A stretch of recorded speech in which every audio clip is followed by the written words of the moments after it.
All right. Hello. Hello, hello, hello. Excellent. Hello. God, it's been forever, hasn't it? It's been forever, and I am a month behind. 7.1 is almost a month in the making. Come this patch, or this Tuesday, I believe it will. I still need to do Echoes of Vanadil, which I believe is also a month behind. So that means I'm behind in progress on that one. Everybody's going to know the mechanics. I'm not. Which is going to kind of suck because it means I'm going to be able to kind of get an idea of what the hell mechanics are because other people will already know them. So it'll only be semi-blind. Now, well. I wanted to get this out of the way first. I've been doing a little bit of leveling PvP. But now there's a new dungeon out. I'd like to be able to do that. And Vanadil as well. Right. So I need to get myself on to the new MSQ. I have a royal invitation apparently here in Tuliolal. Get the music back on once I leave this area. I've been keeping it off.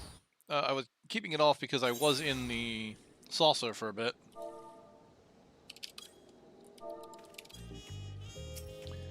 I am not there now.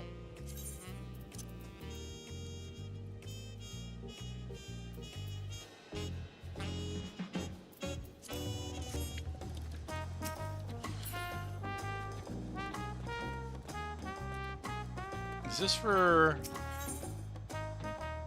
Ah, that's Echoes. Okay. About to say, I was like, what's a blue mark doing here that I haven't seen? Why am I even walking?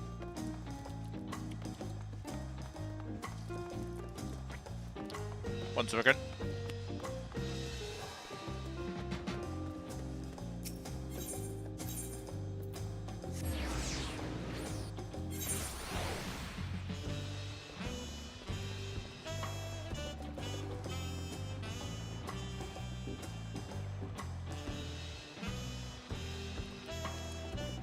I love that outfit.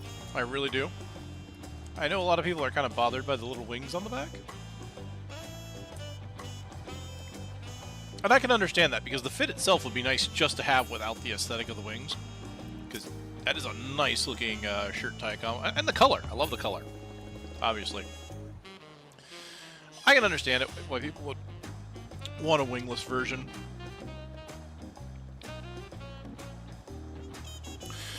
Oh man, it's been a while. It has been so long since I've done the MSQ.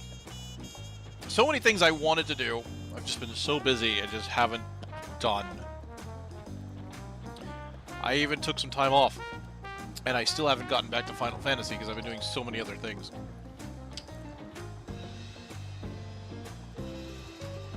I've been rewatching some Dawntrail MSQ because, you know, some people are, you know, other people hadn't finished it yet. That was kind of nice to be able to rewatch, see other people's reaction to it. I certainly understand some people's trepidation about the way the story went. You know, I had some thoughts on the matter, but... Or... You know, it wasn't the greatest. But I still enjoyed it, you know, especially at the time, when I was in the moment playing it.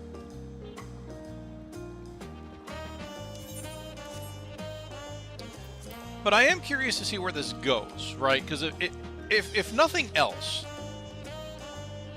the Dawntrail MSQ set us up with a real interesting set of breadcrumbs to follow. We now have an entire society that is going to have to learn to live without the comforts that they've expected to live with. Hopefully we can find a cure for some of the things that they've been having a problem with. And we have a MacGuffin.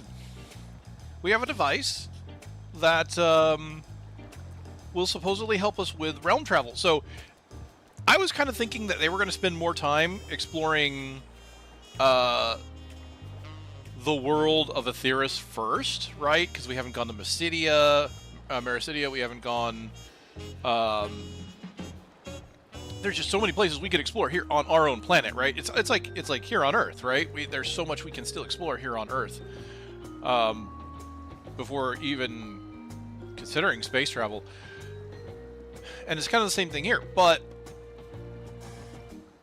since the reflections were still very tied to the Ascians,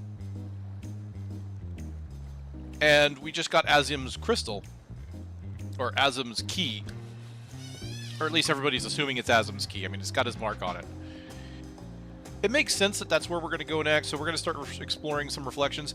And you know what? I can kind of understand that that would be where the direction they want to go, because it helps them start new stories, right? So coming here to Tuliolal, they kind of, it did feel a little bit rushed with like the learning experience and whatnot of things. But if they can rekindle that Shadowbringers aesthetic where, hey, we're going to another reflection, we don't know what's going on there. Although the stakes will be much lower, right? There's not a world-ending event happening. We don't have to worry about, you know, our friends dying. We don't have to worry about the realms rejoining. We can just go there, kind of see what's going on. Retrace Azim's steps, you know? The Azim steps, right? So yeah, it'll be interesting.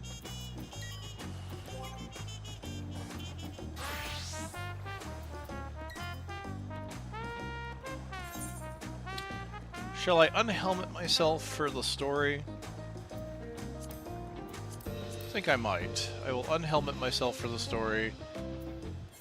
Shall I face wear though? Let's see. Anything that feels particularly... Oops, I didn't mean to do that. Although shades would be interesting, right?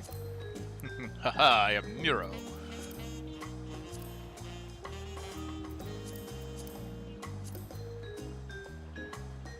Get my best Hancock going, right?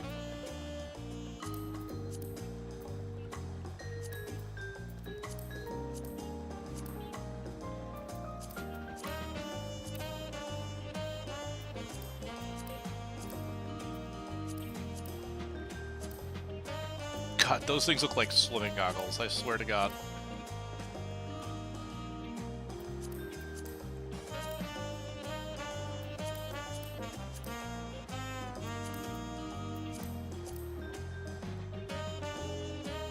I think we'll just go without. But we'll take the helmet off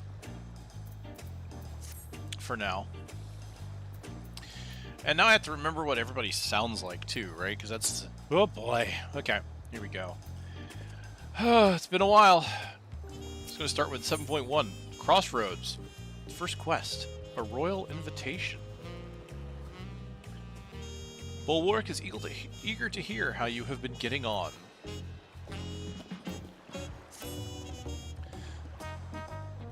Ah, it is a pleasure as always, Malik. Have you been able to relax lately? Haha, yes, relaxing happened. Wonderful. As busy as you have been with the Rite of Succession among other things, you deserve an opportunity to experience Tuliolal at a more leisurely pace. Sampling the tacos at Zebev Tai and Shabelev. Shabelev. You know that? I never did find out how that's pronounced. Shabelev? Shabelev Tai. It's one way to do so. They're made the traditional way and laden with fillings and are absolutely sublime. If you have an empty stomach, the owner, Bruk Evu, will look after you. Bruk Evu. Not Wook Evu. Not that guy. Ooh, I'm off to get some tacos, some big fat tacos, some big fat tacos, so big. Oh, that's the Wandering Minstrel. Okay, so don't worry about that. I haven't done any EX stuff. Man, I would love to actually kind of do that. Some EX stuff. Just don't have, again, been busy, but also just... There. Yeah, I haven't even gotten to the... the role quests, which is something I intended to do. Like, I ended the last role quest thing with like, hey, we'll get to this next week, and that didn't happen. So I still need to do that. Hey, Brookevu. Well, if it isn't Malik. Alone today, are you? I see. If you have a hankering for tacos, then they're on the house. Consider it a token of gratitude for your help tracking down those treasures. Go ahead and find a table. I'll bring your meal as soon as it's ready. Ooh, free tacos. Oh man, I would love that right about now.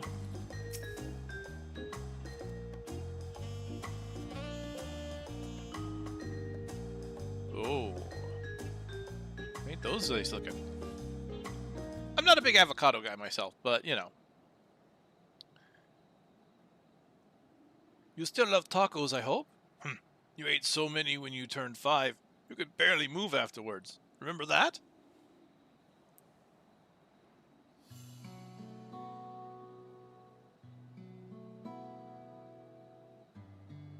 No, not really. That was 30 years ago for me. Right. Sorry, it's still strange for me too. Just the other day you were a little boy clinging to your mother's skirts you set off for Usulani. And now you're a man grown with a face full of hair. Oh man, okay, I didn't even think about this. This is something that's going to be interesting to experience. The time skip that these people went through. 30 years, right? And now there's a way out. There's a way out of the bubble. They can come back to Tuliolal. And here they are coming back. 30 years have passed for them.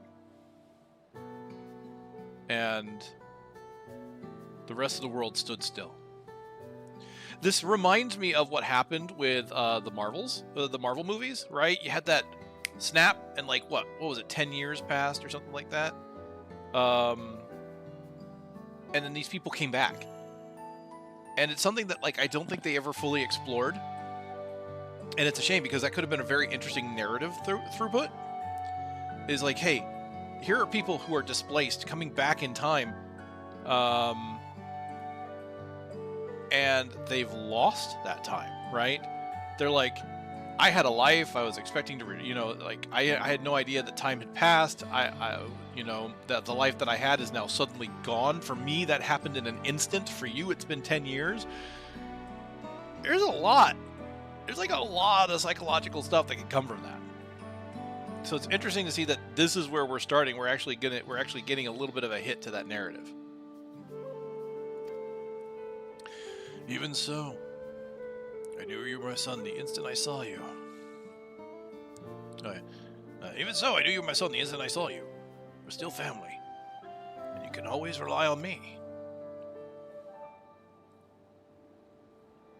Relying, that feels like the only thing I'm doing right now. On you and everyone else. I can't even start a fire without assistance at my new job. Back in Alexandria, we had electrope. If I needed fire, all I had to do was press a button. Everything was at our fingertips. But here I'm helpless, a culinarian who can't even light the stove. The way the others in the kitchen stared at me, gods, I've never felt so embarrassed. I'm sorry to hear that.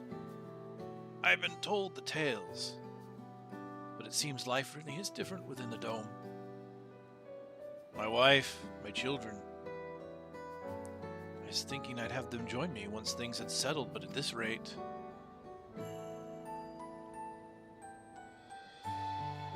I say you send for them. If they're your family, then they're mine too. I'll do whatever's necessary to make it work. Oh, hello. I didn't mean to overhear, but it seems you're having trouble readjusting to life in Tuliolal. Vau Wuklamat? To aid folk like yourself, we've established a support group, the Wing of Reflection. There, you can learn the skills you need to live outside the dome. It isn't easy being back, I know, but I'm hopeful that they can make things easier. That's exactly what I need.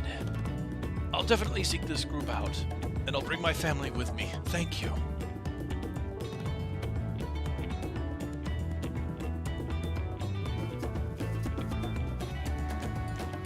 Oh, look who it is! I was just about to go and find you, Malik. You don't mind the company, I hope? I can use a bite to eat myself. Yes, come on over. I haven't eaten my tacos yet. I was too busy eavesdropping.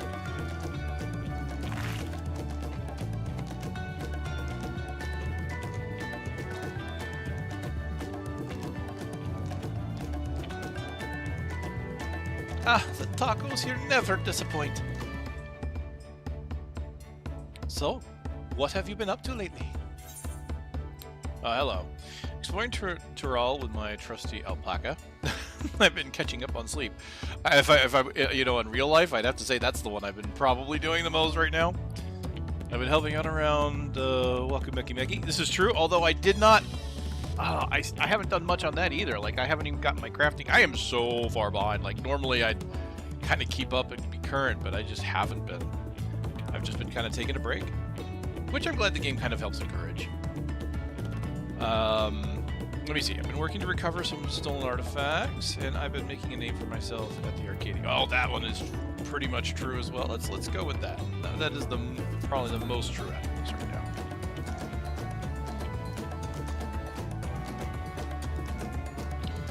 You're fighting in the arena in Alexandria. By facing off against tough opponents, I'd wager you've honed your skills even further. As for myself, I'm being kept busy with duties at the palace. But whenever I find a moment, I like to walk the streets and talk to the people. That way, I can better understand the problems they have and share them with Kona to figure out solutions. I was on one such walk just now, and as I mentioned, I was hoping to find you. Kona and I have something we want to discuss with you, as Dawn servants.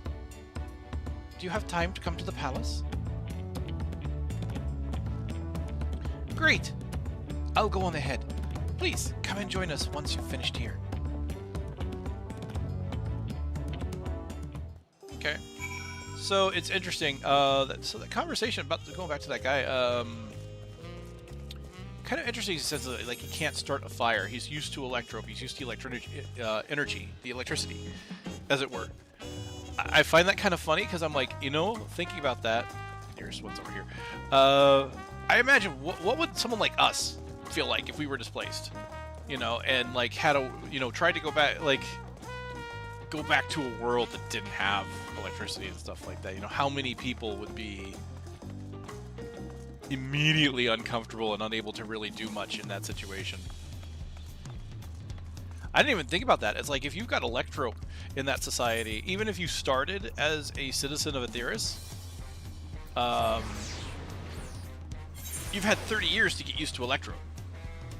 So I could just imagine that, like, things like magical prowess could have just faded over time. I mean, they didn't really mention that his inability to light the fire, for instance, was magical or mechanically an issue, right? I mean, maybe he just forgot how to mechanically do it. That could also be a possibility. They never really did go into full detail about how magic works with them. I'm assuming magic is just not really a thing that they practice with Electrope, right? You wouldn't need to. Sufficiently advanced technology is indistinguishable from magic, right?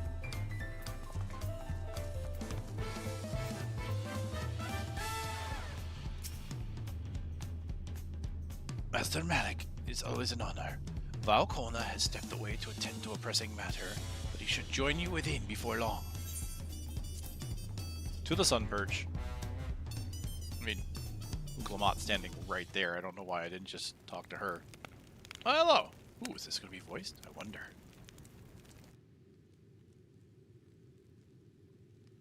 I'm guessing not.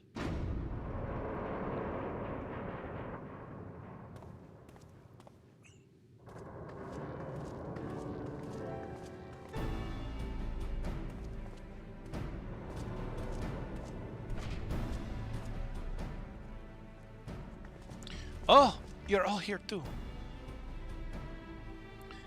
Val Kona summoned us, though if truth be told, Alphino and I have been seeing him quite regularly of late. He asked us to share our knowledge of Hunnish culture, You see, in hopes of further strengthening your alliance. We were, of course, happy to oblige you. Kryla and I were likewise summoned. Otherwise, we've been carrying on with our work, compiling information on the Golden City. My grandfather embarked on his investigation 20 years ago. With our report, we shall finish what he started.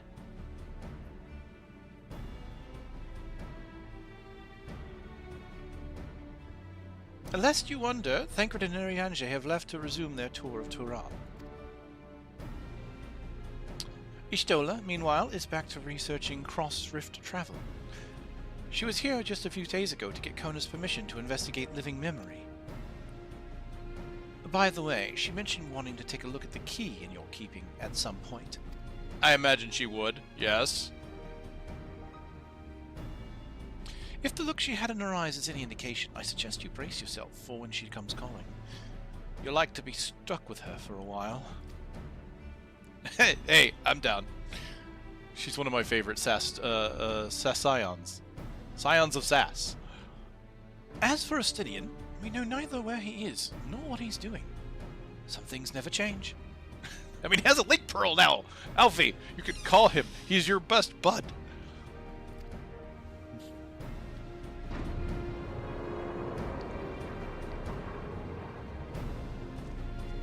I mean, Ostinian is just Batman. He'll be there, whether you expect him or not.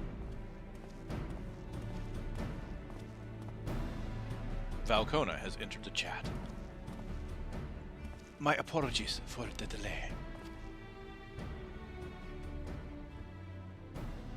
Think nothing of it. We took advantage of the time to catch up. So, what can we do for you?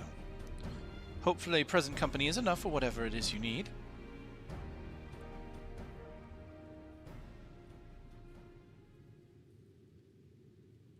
The matter for which I have summoned you pertains to Alexandria. A state funeral will soon be held in Solution 9 to mourn the passing of Queen Sphene. King Gululja and his administration have invited us to attend.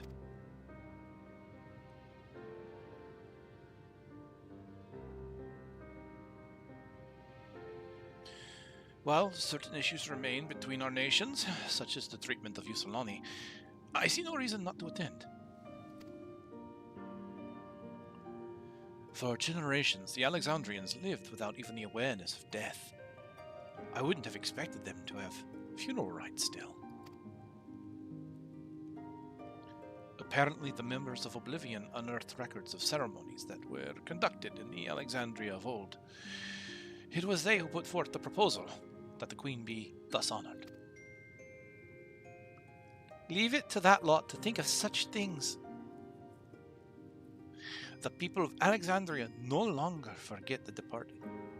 They're being confronted with the idea of death for the first time. I suspect our friends wanted to do something for them. Though Sphene was a simulacrum, she was nonetheless a pillar for her people.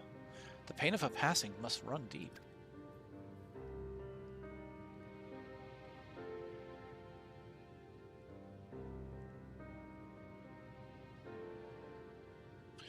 Indeed, a funeral will give Alexandrians the chance to come together to express their grief, that they might overcome it. I wasn't sure at first, but I have decided to go. Not only to be there for Gululja, but to put this chapter behind us.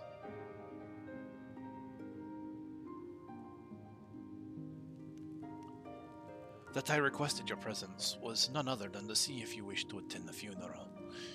You knew Sphene as well, after all.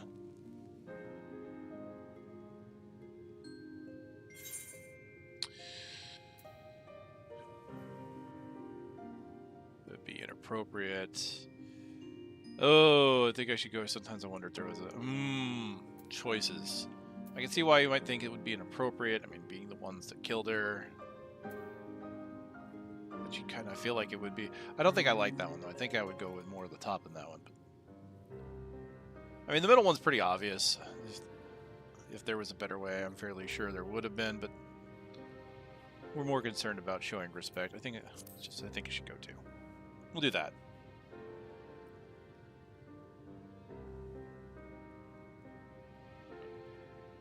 Because you consider yourself responsible for her demise, I take. But that's not a burden you bear alone. Here's my idea. As Val, I'll attend the funeral as a representative of Tuliolal. Meanwhile, you can go in a personal capacity and watch over the people as they mourn.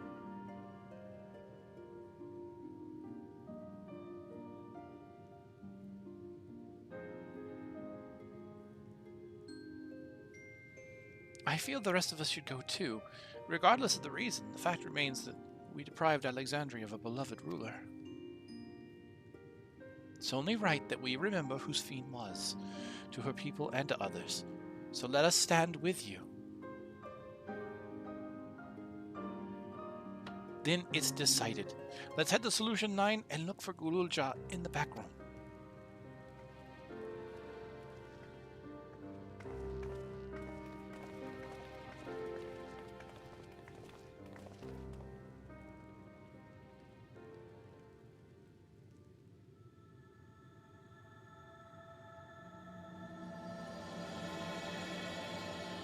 Crossroads. Ba ba ba ba ba ba ba ba ba.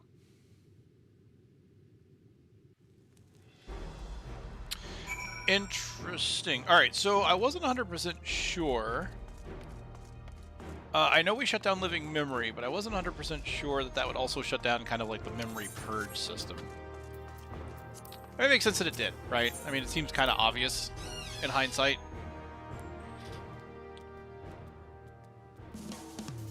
It's like, okay, yeah, they have nowhere to copy the memories to, so therefore the system wouldn't even bother. But I mean, as a person who deals with technology, I could see that still being a thing. Like, the system for backing up and removing memories could still be online somewhere, despite the fact that it has nowhere to copy to the database. It's like, oh, I copied these memories, but my connection to the database has been severed. Now what do I do?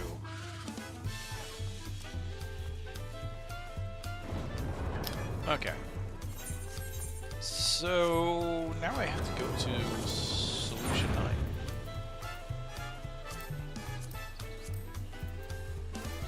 I never did favorite it, did I? I really should.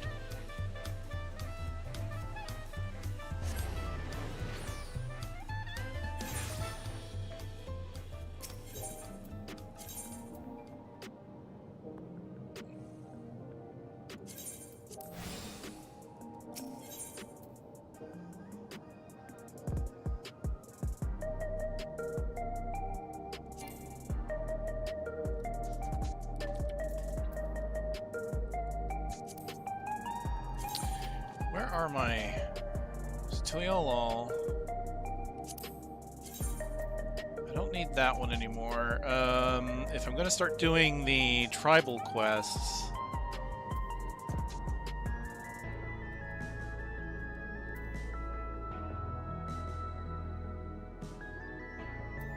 I believe it's this one over here, Doc Polka. I want to set that as a favorite.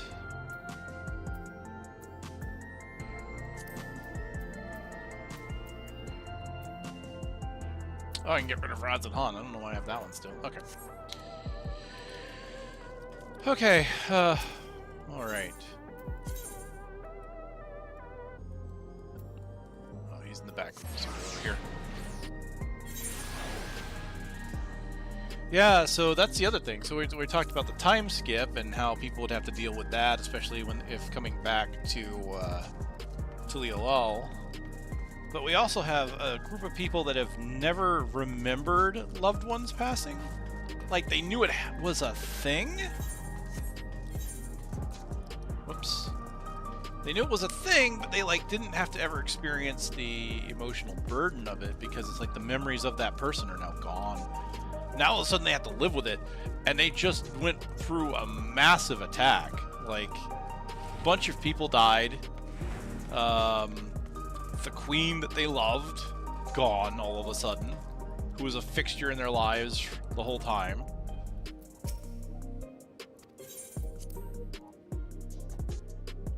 Yeah, this is interesting. So far, I kind of like where this is going narratively, just to kind of cover some of the things that I would expect to get answered. Hey, Gululja. I loved your father. He was amazing. Well, not your father. Your father's father. Your grandfather. I loved your grandfather. Ah, you came for the funeral. Of course. I'm the only one who will officially take part, though. The others will watch over the proceedings. So, how have you been? It's been a while since my last visit. I'm good. Shale is always teaching me new things. Recently, I've learned about Everkeep systems and the mechanical soldiers. It's knowledge I'll need to use my authority properly. Studious as always, I see. By way of a treat, I've brought you grata al chocolate. It's kind of a cake. I think you'll take it. Thank you, Lamati. And thank you for coming. I've never been to a funeral before, so I feel less nervous having you here. Oh gods, yeah, they've never had a funeral before. Jeez. So many things you take for granted. Out of curiosity, what's the custom in Alexandria? In our world, it's common to offer flowers to the departed. It's much the same here, according to the records. Flowers will be distributed to all attendees.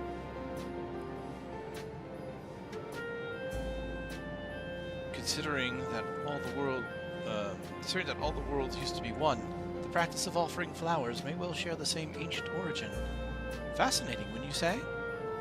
I'm not surprised by that. The whole Nimia Lilies thing, basically, if you follow the side quests, you started it in Elpis, and then it spread from there.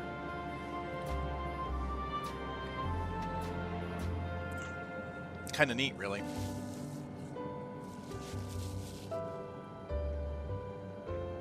That knowing smile. Oh, okay, we're done here.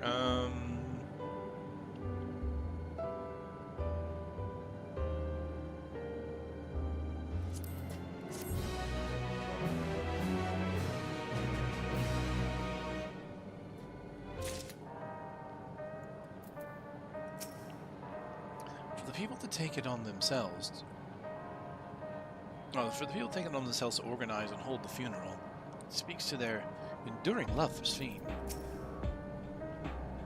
From a group that plotted to undermine a tyrant king from the shadows to one that aids the fellow citizens in the open, Oblivion has come a long way. It's a relief to see that Gululja is doing well. He's been through too much for one so young. Though I've been in the back room before, there's no time to see the signs. I should like to take a closer look at the equipment. Papa always said he didn't want a somber funeral, so we celebrated his life together in our victory. I'm sure he would have loved it. I like to think he was watching us from the world beyond, filling his cup every time we filled our own. A true Viking death. Alexandria mourns. Gululja wishes to go and collect his flower for the funeral. The flowers are being handed out at Praxis Park. I'm thinking of heading over there now. We'll join you. There's a man who'd like to speak with... We'll join you. There's a man I would like to speak with. Gozan. He was apparently Sphene's aide, and the one who sent us the invitation. Come on, let's go.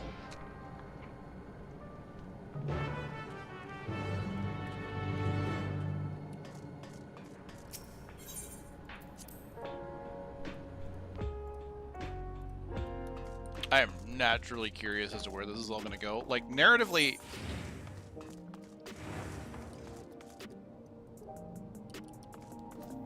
You know, everything's kind of going the way I expect, but, like...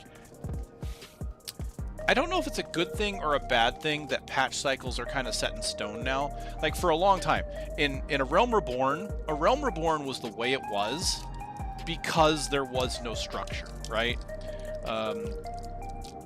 Yoshida-san took over, and they were basically trying to figure out how to make the game better. They were just constantly patching things that they could. Whoopsie.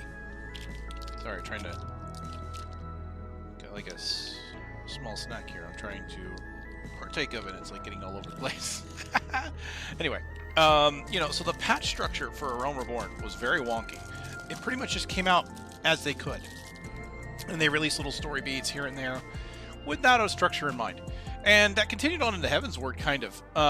They knew they wanted to release primals. They knew they wanted to release, you know, dungeons, raids. And around Heavensward is when they were really doing the hard mode dungeons. You know, hitting that really hard because they wanted to constantly release dungeons. Now we have it to where we should expect every other patch, especially... we get like a narrative with a dungeon, and then a narrative with a primal or some other kind of fight. But because of that, you know there's going to be a dungeon, right? There's definitely going to be a dungeon here. And I'm like, well, where's the story going to go to take me to a dungeon? But at the same time, too, even though in Endwalker, it was a surprise to fight Zodiark as the first trial, you knew roughly when that trial was going to be, right? A lot of us assumed it was going to be Xenos. So it was a surprise that it was Zodiark. But then Dawntrail kind of suffered from that, right? Because then you had to have a trial at 93, right? Because that's the setup, right? So not only is the patch system very structured, the story system is very structured. You have a trial here. You have a dungeon here. It's always the same. I mean, and the dungeons make sense, right? Leveling dungeons make sense. I don't think that should really change. But I feel like it's understandably going to be harder and harder to narratively fit a dungeon into the story, right? The leveling dungeons make sense, though. Every other level on an odd level so that you can increase your gear. It makes the most sense, right? It just means that way you've got enough dungeons spread out to handle it without getting like bored of those, right?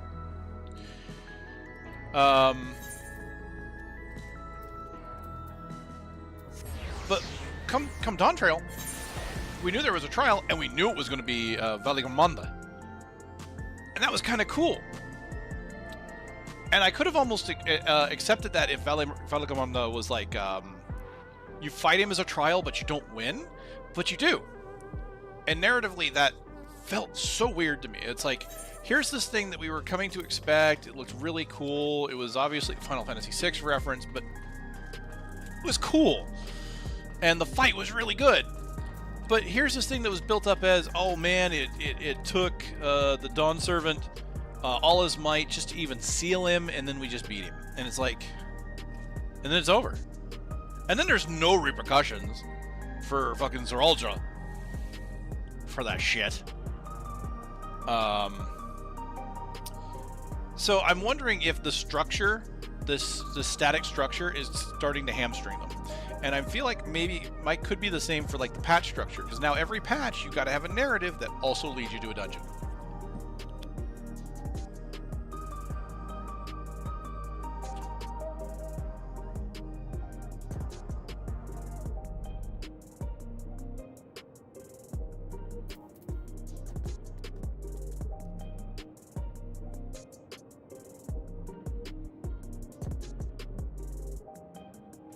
Pardon me, 1 second.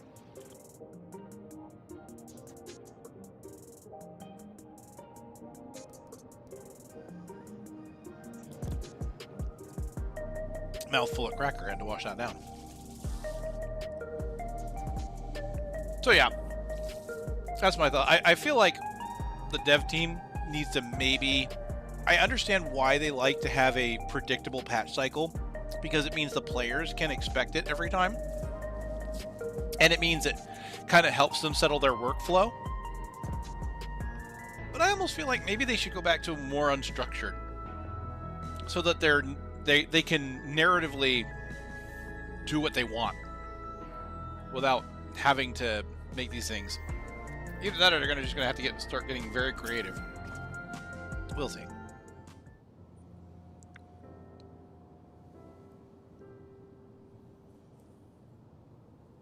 Why, you're... I am Val Wuklamat of Tulilal. Thank you for extending us an invitation to Queen's Fiend's funeral. Oh, we are honored. I had seen you before from a distance, but never had the pleasure. I am Gosan, former chief aide to the Queen. Since her passing, I have been responsible for administering Stairs of Fate estate. Affairs of Fate? Can we get our flowers here? Yes, Your Majesty. The flowers are being handed out at the courtyard yonder, alongside the regulators. What? We need to wear regulators for the funeral? Rest assured, they are not a requirement. We're aware your people do not use them. You see, people in the Alexandria of old wore tokens of mourning upon their persons when attending a funeral. Okay, tokens of... Right. As such, tokens were black. It was suggested that we might wear regulators painted the same color. We've yet to produce enough for everyone, but we're distributing them as we are able. I see. Yet, regulator or no, the important thing is that we remember Queen's Fiend. Remember her and her kindness, as you make an offering of your flower. I will. The proceedings will soon begin in this plaza. Please take your place once you have your flower.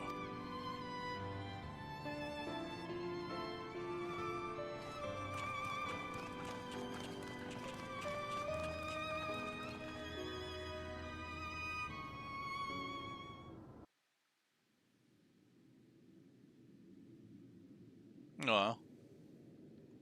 And it does look like they're Nemia lilies. Nice touch.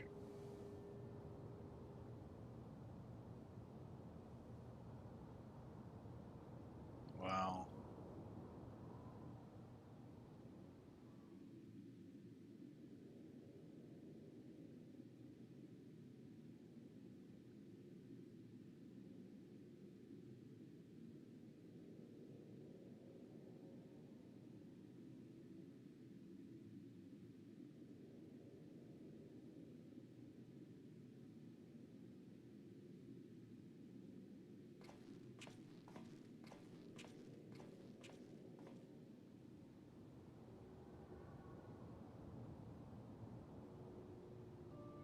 Although we are gathered here for the same reason, we hail from different lands.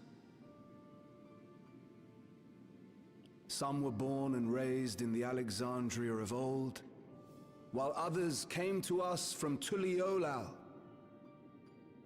It was from this union of diverse peoples that a new Alexandria was born.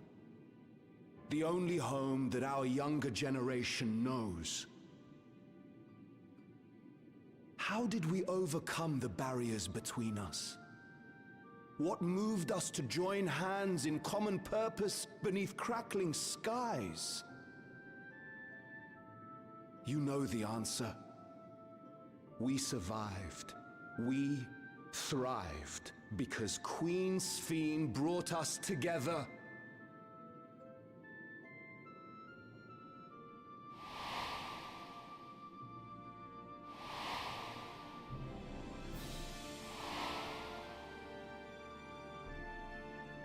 Inspired and encouraged by her boundless kindness, we strove to be better, for ourselves as well as those around us.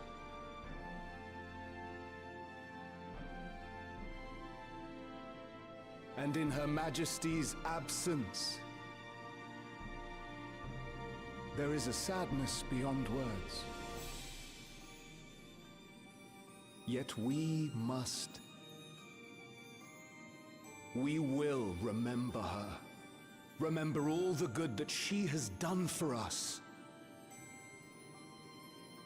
So let us pray, as the people of the Old Kingdom once did, for the peaceful repose of the departed.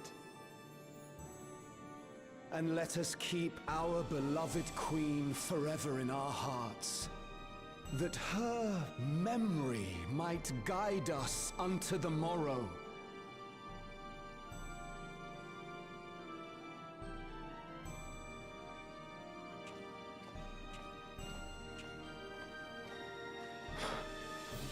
I could find solace in my own words.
Was Queen Sphene taken to the cloud?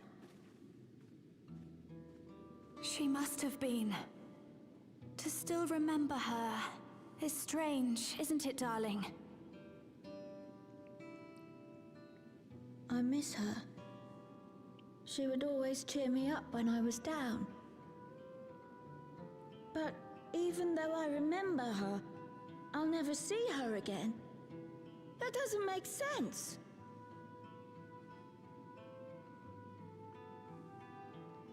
It seems that's what it means to die, I'm afraid.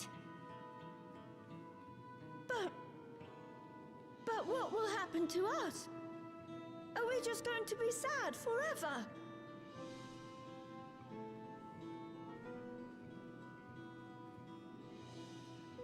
What will happen indeed? Everything that we have, we owe to Queen Sphene. How are we to go on without her?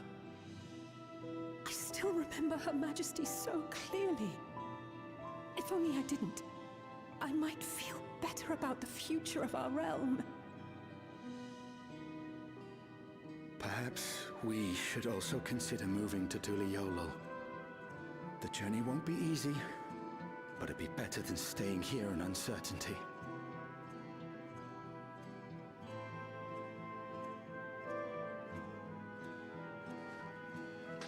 They've never had to process grief before. This could lead to some very unsettling things for their people.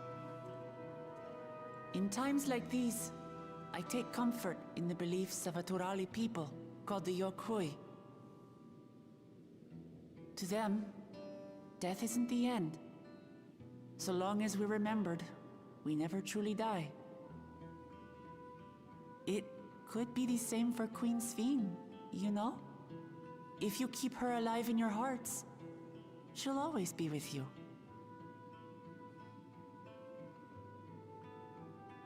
But we still won't be able to see her, right? I don't want to think about that. I wish I could just forget instead of having to feel like this.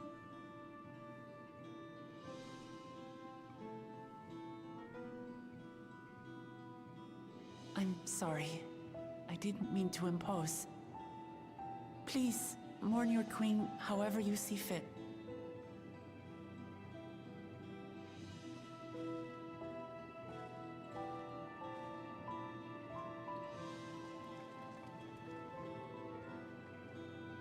As expected, they struggle to come to terms with their loss. I hope they can find a way to move forward. It's not only grief that weighs on them, but worry for the future. Bereft of their queen, how will they proceed? True. But with that, at least, we're not powerless to help. What is it, Guloja? I was wondering, is it better to remember or forget someone when they're dead?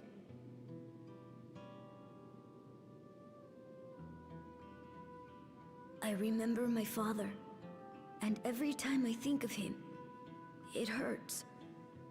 It's the same with Queen Sphene. Knowing that she's gone makes me feel sad. But it's different with my mother. I never knew her, so I don't feel as bad.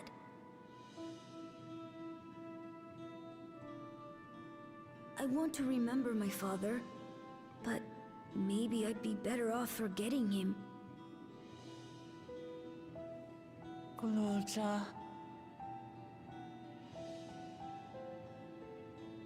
Why don't we continue this somewhere else?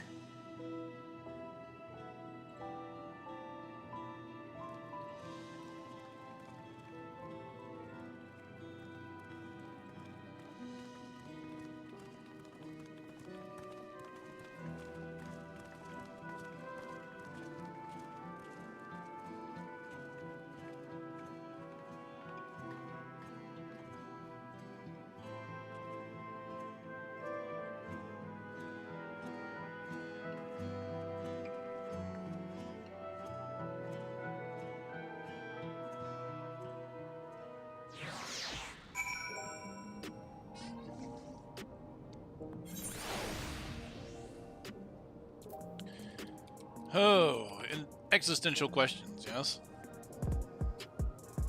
I don't know. My thoughts on that, especially when it comes to Zoralja. You don't want to forget him, because you want to remember the things he did that were right and wrong, and you want to learn from the past. Seeing that child reminded me of myself, of how hard it was for me to accept that grandfather was gone. But that sadness is what gave me strength to come this far, and I would never choose to forget it. Never. I hope the altar can provide comfort to those who need it. Oh, I meant to talk to the others, but it's okay, we'll go on. Hey, Guloja, do you really know nothing at all about your mother?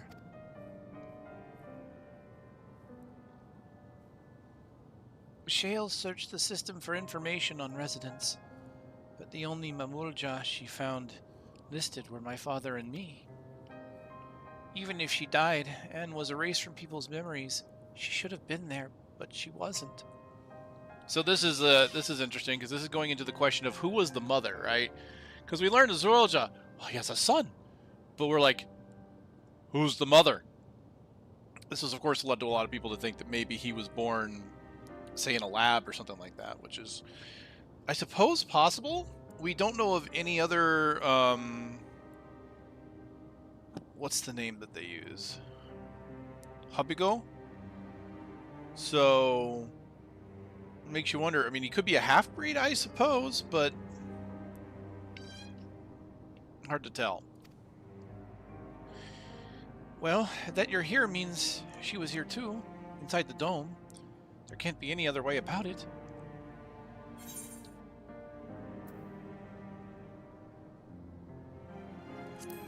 Do you want to know your mother?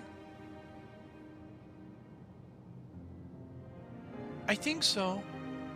Even if it makes me feel sad. I want to know her. So I want to try looking again. And if I don't find anything this time, I'll give up. I see. Well, if that is what you want,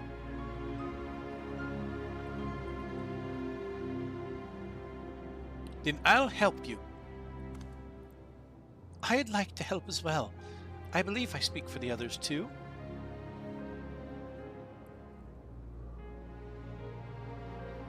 But I can't bother you with this. You already came for the funeral. We came here not only for the funeral, but to see whether all was well in Alexandria. We're not about to leave just yet.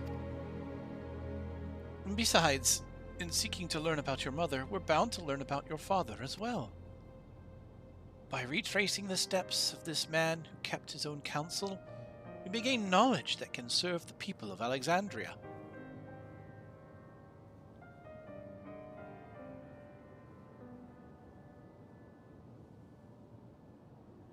All right. Thank you, everyone.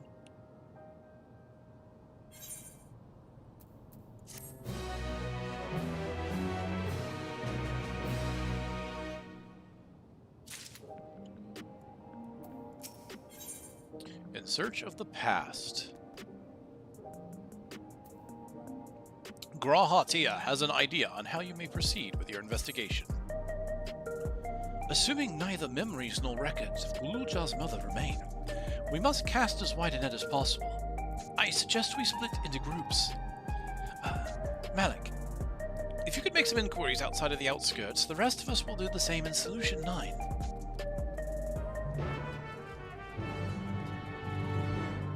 To the outskirts we go. Da da da da da da da. Da da da da da da da da da da da da da da. Da da dee da da dum dee.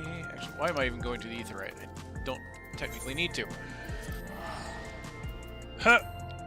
Whee!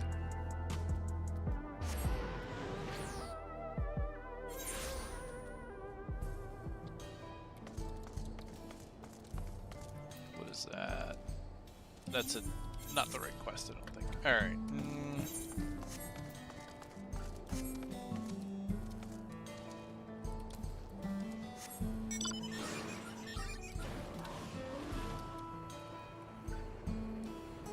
Oh, it's literally right here. Sorry, but I have never heard of a Mamulja woman living in these parts, much less one connected to Zaralja.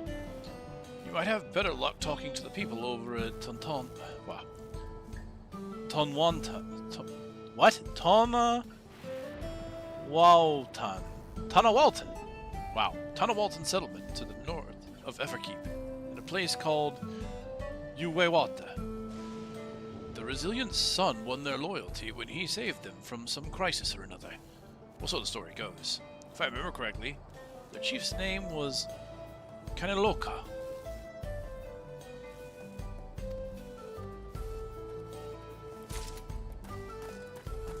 I mean, literally, that's where I would want to go now. But I guess I have more people to find to talk to. Whee! Where we got some quest heads around here.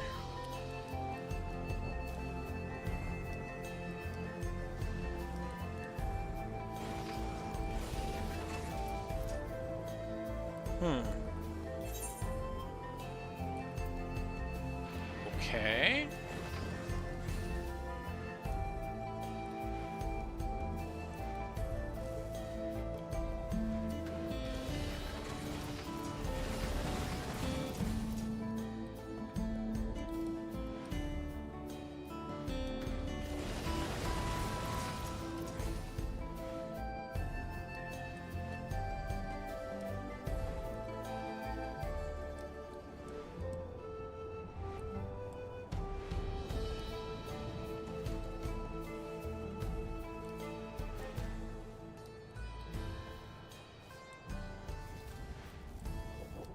Where am I even looking?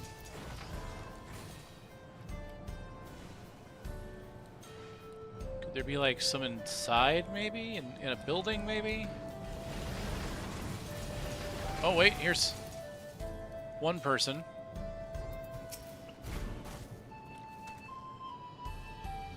You're looking for a Mamulja woman?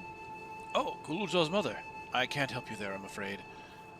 I only know a little about Zaralja. And then only what my father told me. He said that before the dome cut us off from the outside world, a Tural Vidral had appeared and was terrorizing the region. In response, Zaralja assembled a party of warriors, and with them confronted and felled the beast. It was interesting to hear the king's feat in the past. So yeah, you know what? He did that before. Like, not only did he fight Valley Garmanda, but he has been said to be he had gone with the guard before to fight Teral Vijal. And I always kind of wondered about that. Like, he was always said to be kind of selfish, especially by Wuklamat, but I don't think it's necessarily out of character to consider that, especially since he was always kind to prove himself as Father's successor, right? Prove the miracle, as it were. So it does make sense that he would seek out Vidral in order to fight them.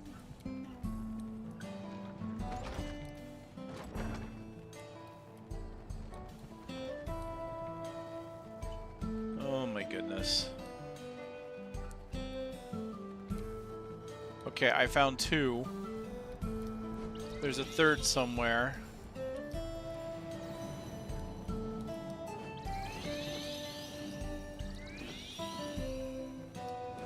And I've traversed the circle, dang it. Okay, now I'm getting a little frustrated. Let's take this from a higher view.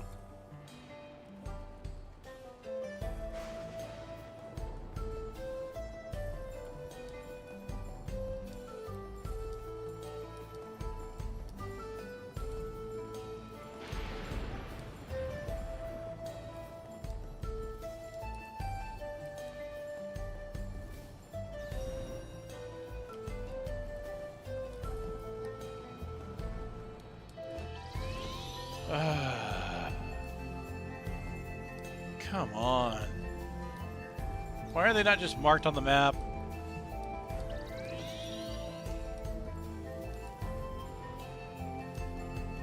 Might be this building here, maybe? This looks big enough to... No. Of course not. Of course not. No. No. No.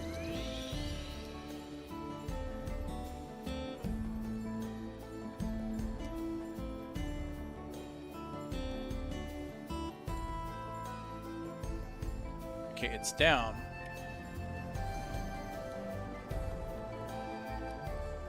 Literally right here. Holy crap. A Mamulja woman? Their people have never been a common sight around here. Why, the last time I saw one would have been before the dome came down over our heads. She was among an entourage of Landsguard that was displaced here. I assume they all returned to Tulialal after the mission. But if any remained, I suppose they could have been trapped in here with the rest of us. Okay, so we have a potential Mamulja woman that got trapped in the dome.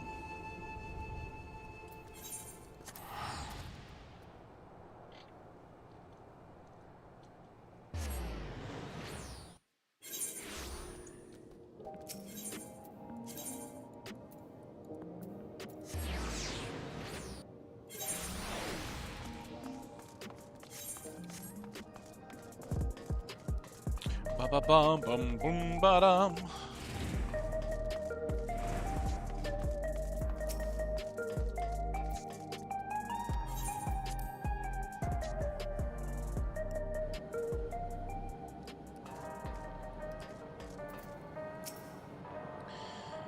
Glulja has told me all. We previously tried to track down records of his mother, but came up empty-handed. With everyone's help, hopefully we can get somewhere this time.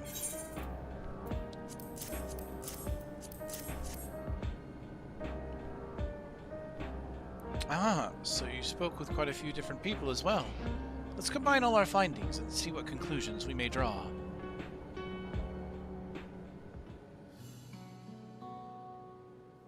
So, Zoralja brought a retinue of Landsguard to Yusilani. Among them was a female Mamulja. His mission was to rid the region of a Tural Vidral, and I believe it's safe to say that was the crisis in Uawatna he resolved. If some of his troops stuck around for a time, perhaps to assist the villagers with recovery efforts, then they could have indeed gotten trapped in the dome. We also heard stories about the settlement in... Wow, they keep saying that name! Yawata. I swear, I need to hear it once. Yawata.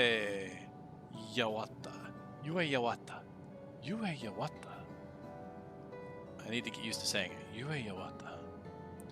People lived there until nearly a decade ago, and Zoralja made regular visits.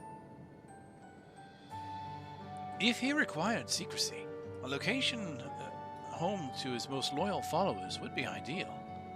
And if this Mamulja woman had remained there, they would have occasion to come in contact.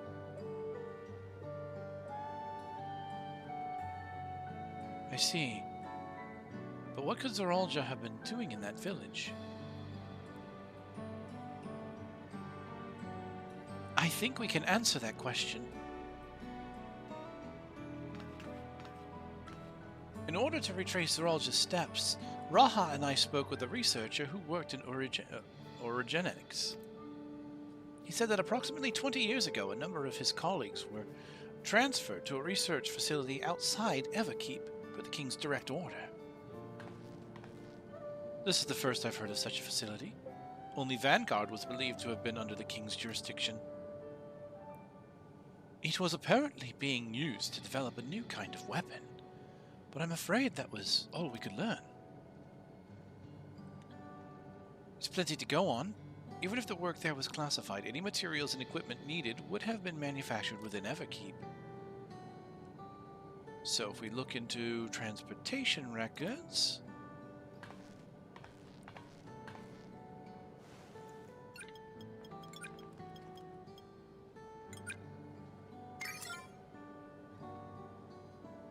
There it is. The routes are full of detours and attempts of obfuscation, but large deliveries were being made to Yue Watana, far too large for a mere village. There hasn't been any activity for years, though. It's likely the facility has been decommissioned. Do you think that's where my mother was? We can't say for certain just yet, but I reckon there's a good chance. This is amazing! Even though no one remembers her, you managed to figure all this out. Each piece of the puzzle may reveal little on its own, but when we put several together, a picture begins to form. And even should memories fade, footprints remain to mark the path of those who walked before. A lesson I learned in another life. So we'll be investigating this secret facility in Yue Watana then. And this time, I want you to come along, Guluja. A peace!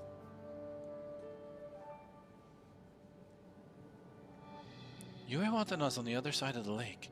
To get there, you'll need to take a hover cargo from the drift downs. Oh, this is where our dungeon is. Okay. Alright. Thank you, Shale. This is going to be our dungeon. We take the hover, because it's not on the map, we take the hover cart to get there, and it's overrun with monsters. Oh, okay. Alright. Okay. I can accept that as a narrative device.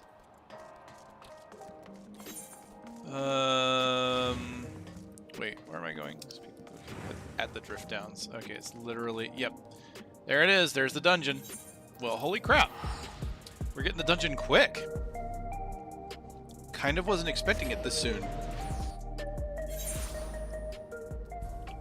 But there weren't that many... It didn't look like there were that many quests for this leg of the story, so...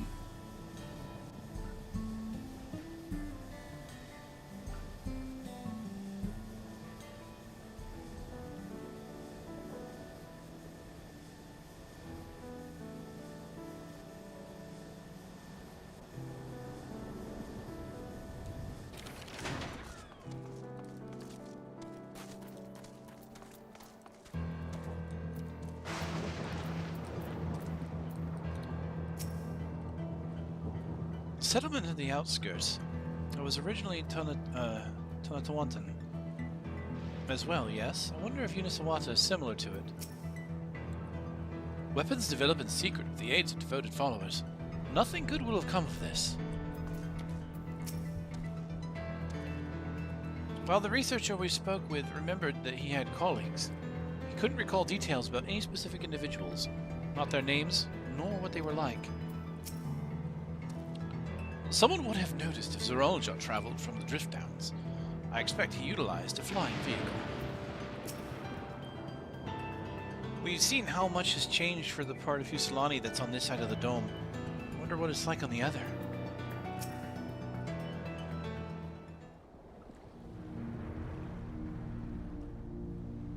That's a nice shot.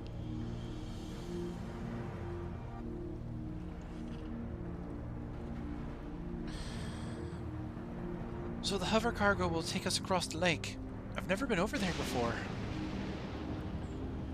It's still inside the dome, so I don't expect it to be too different from here.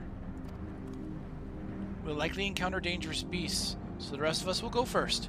You follow when it's safe to do so, alright? Alright, be careful everyone. Uewatana Field Station.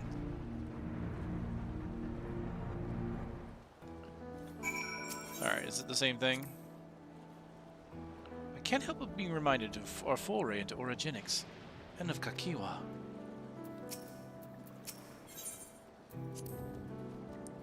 If the facility was used to research new weaponry, it will have had tight security, even if it has been closed down. Let us proceed with caution. We've seen the havoc that Veligamanda wreaked on Ukapoka. I wonder what the other Tural Vidral might have left in its wake. While I alone haven't seen much of the dome, I am no stranger to braving the unknown. It will not slow us down.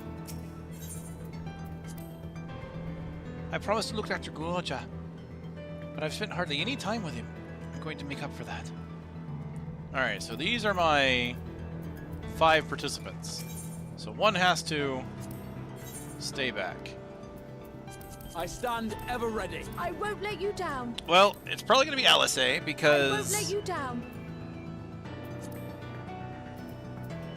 I kind of hate to do that to Alice, though, because I won't let you down. I want Kryl to continue to be a member, and I feel really bad for Kryl this expansion because it seemed like, oh, we're gonna get a lot more of Kryl, and then she barely got to be part of her own story.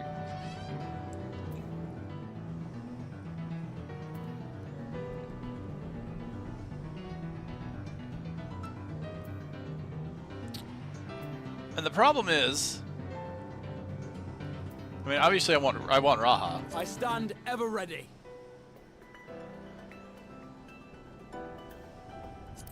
Let's get I to stand it. ever ready.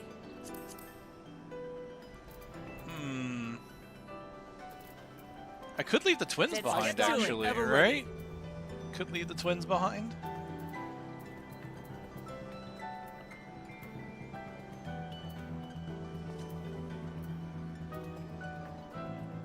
I'll have to come back with them later. We've had a good run, you two, and I still would love to take you with me. But he's my boy. She's my girl. And Wook fills out the middle roles. I mean, I could. Would be a pleasure as ready. always. Let's I get to stand it. ever ready. Okay. So now that I'm done with that, average 690. Yeah, I'm good.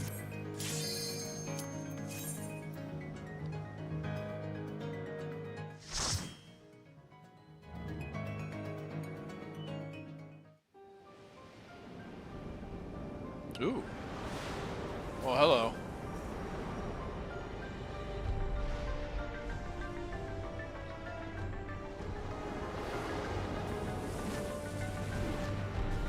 Electrified treants? Oh my goodness, it's a proto behemoth.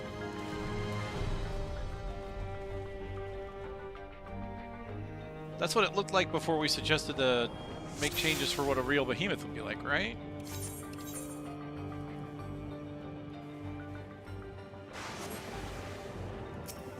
Oh, my portrait didn't update. Alright. Oh, cool. So you're Everkeep and Origenics way back there.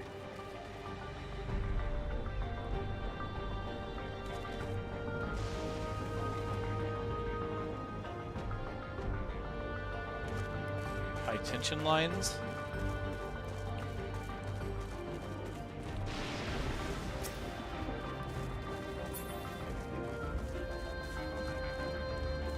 My father must have come here for a reason.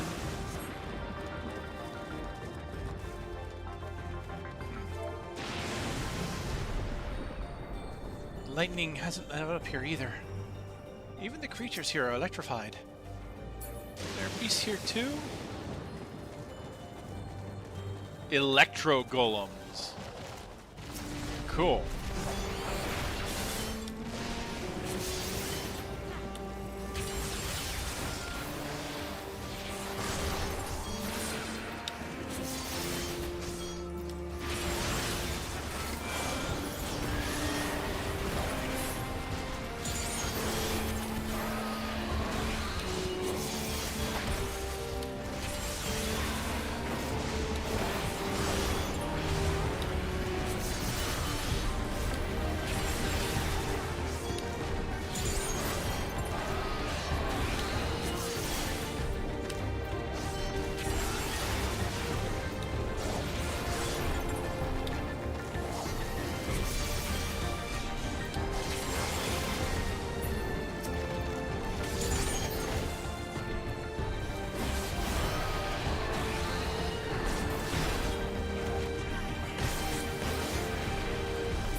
Swing! Next set. Woolback is what it's called. Electrified forest bats.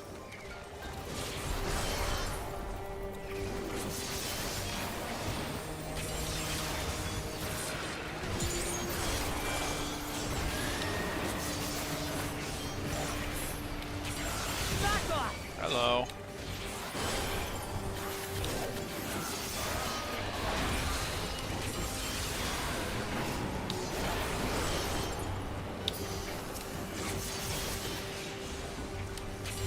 Let's get over here.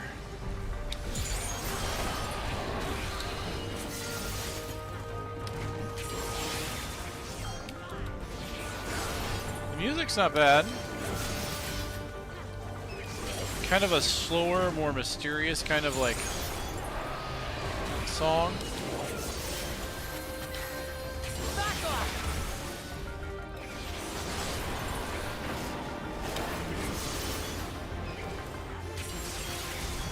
There.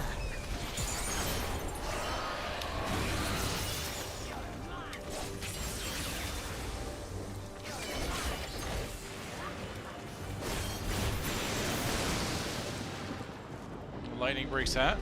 Okay. Bolts can strike anywhere. Step lightly.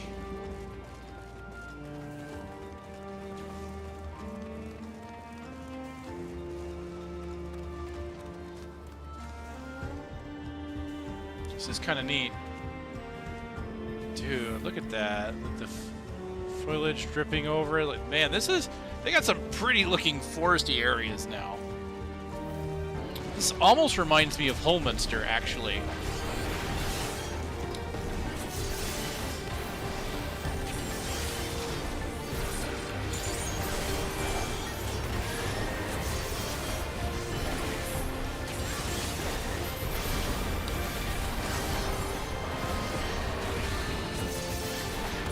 Like with the way the level is kind of just very narrow, very foresty right now.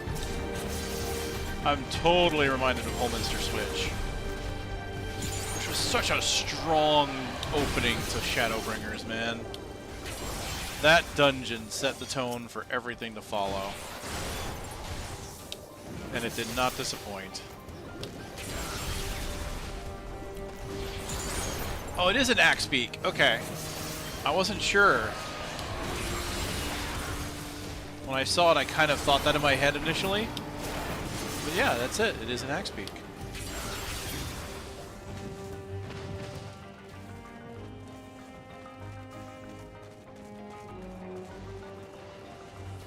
2 of these things? Alright, let's do it one at a time then.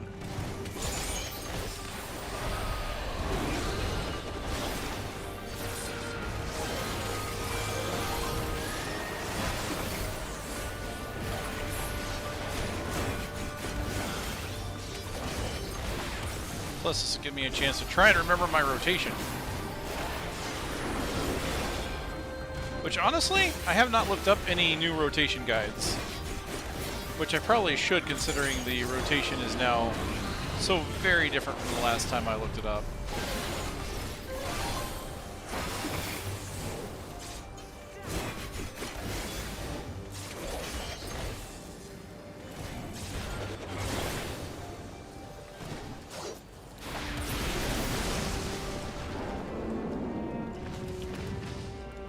You did it! Not exactly a leisurely trek. Ooh, hello, secret facility, and we got a big beastie. Lindblom Zagnal. It's from Lindblom, hey? That one looks mean, be careful. Hold on. I guess we've stepped into its territory.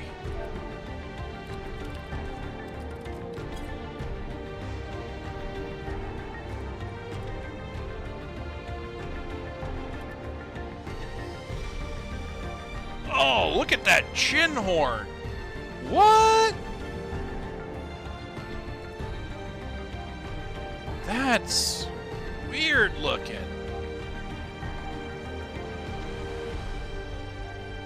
Oh, it's a double.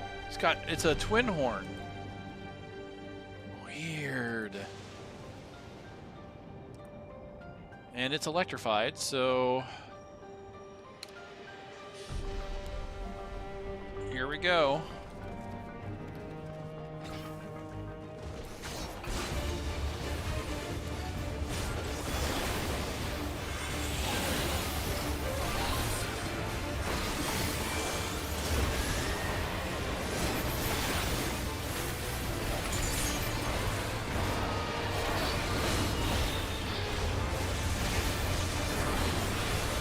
What's happening? Let's pierce the pillar. Oh my!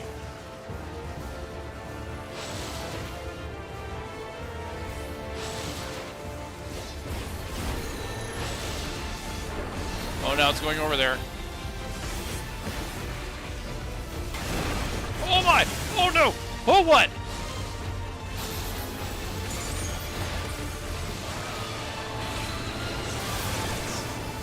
Oh no! Separate!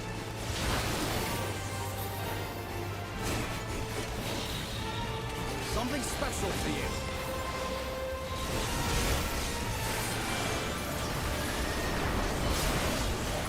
What's it doing? Oh my. From the ground. Wait, what?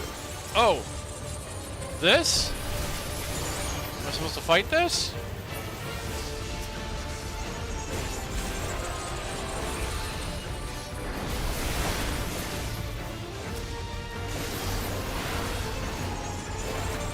I messed up that rotation.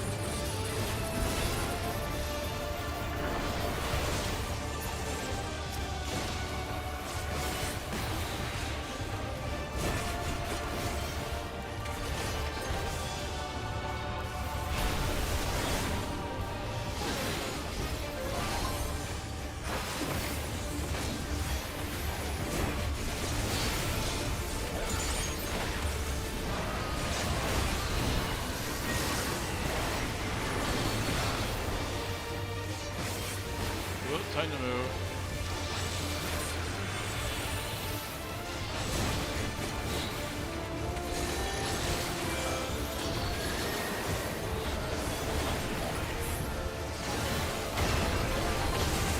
Oh, I got hit.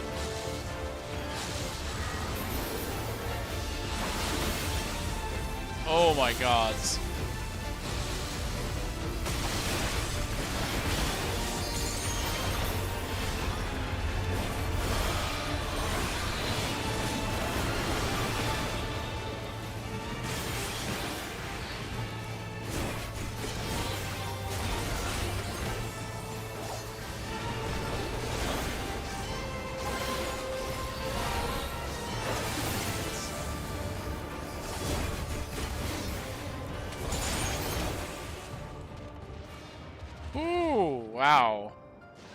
It's gathering power. We won't fall prey to the same attack.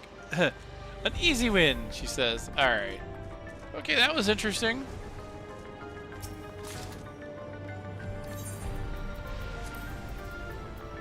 Wait, a cap? Oh, we're getting new gear already. We're getting new gear already. For some reason, I expected this to be accessories. No, the first 2 dungeons were accessories, so I guess this is the first instance of gear. What's the eye level on this? 705 compared to 710 of the rating gear. Okay, so it's like a step below the rating gear. I'm assuming then that the Alliance raid is going to be 710 gear to match the current regular gear.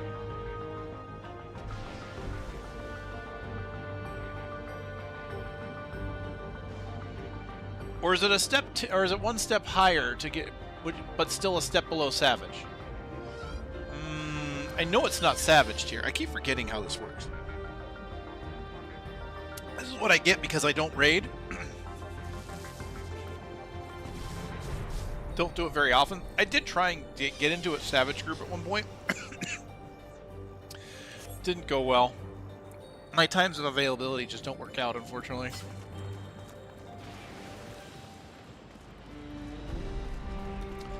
So the facility is still here.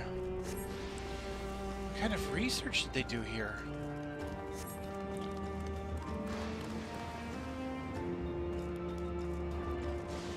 Hardly any signs that there was ever a village here. A remote facility with a secret purpose. Cool, alright. We found the lobby.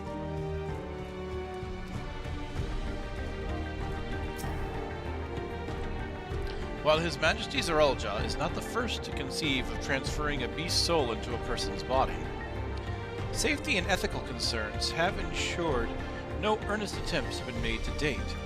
Yet our king believes that there is no greater evil than to hinder the potential of man, and so he has ordered us to make this conception a reality. He would bolster our military might and break through to the outside world. If our research will further this ambition, perhaps it's worth pursuing. Oh, so this is where they pursued how to put animals, how to basically infuse feral animal souls. Oh, hi!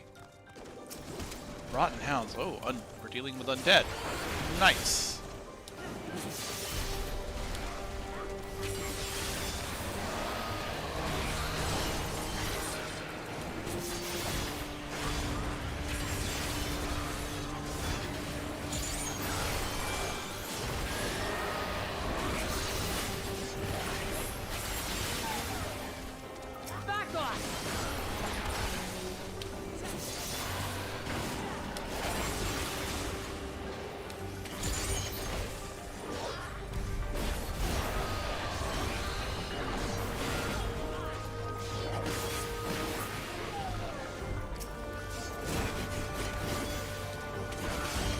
This is a cool looking place. Honestly, it kind of reminds me of like broken down facilities from games like Resident Evil, where it's like you're coming in and everything's already scattered on the floor. It's not quite blood stains, I don't think. It's like, but like all these liquids that were there. You can see the door kind of broken open.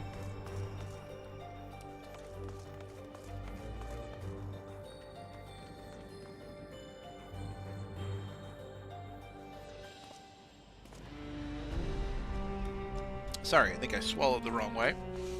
And now I've got a nice tickle in the back of my throat. I'm gonna have to deal with that. Ooh. Cages.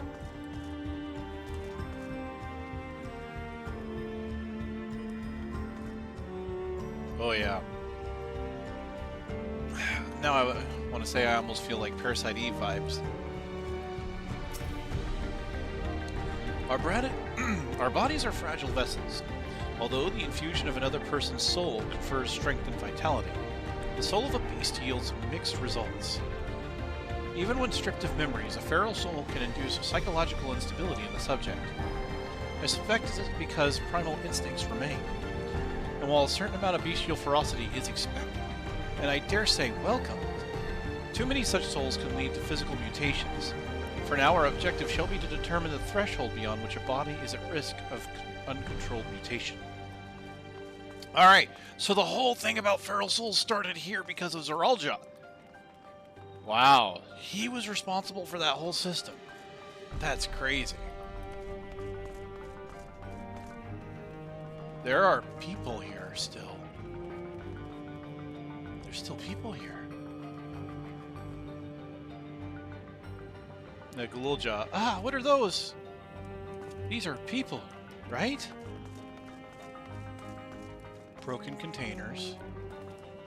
Whoa, wait, what? I saw the bodies. Rotten research. Oh my goodness.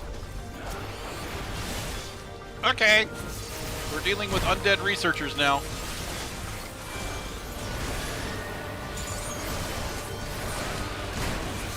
Definitely Resident Evil Parasite Eve vibes all over again. Good job, Square. Good job. Get me think about those. That's some nostalgia right there.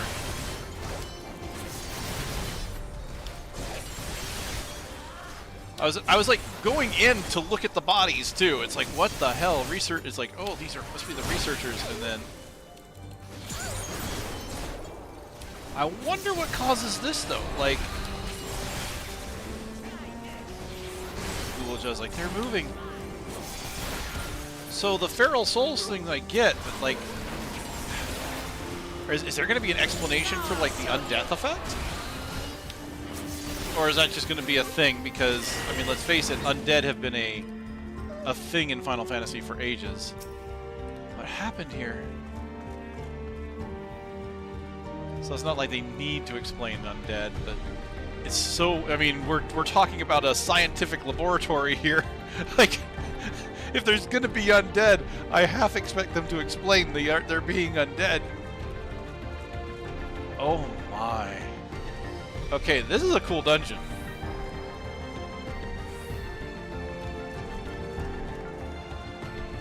Access denied. Access denied. What happened here? I, like, do not want to go too fast. Like, I am enjoying the aesthetic of this dungeon. Okay, so rings as well. Alright, let's just start putting this into the armory chest.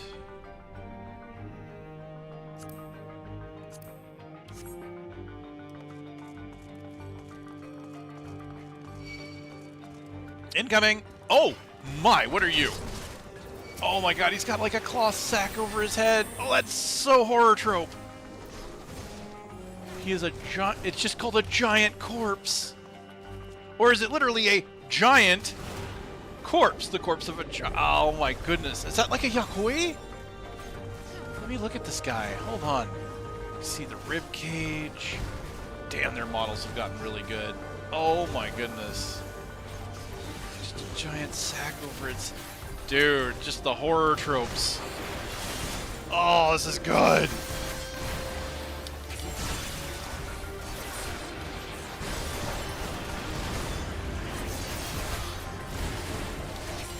I can see this fitting like right inside like the All Hallows Eve event or something.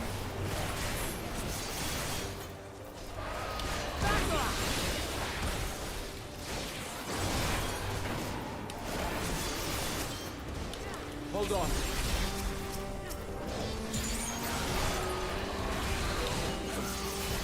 Back off!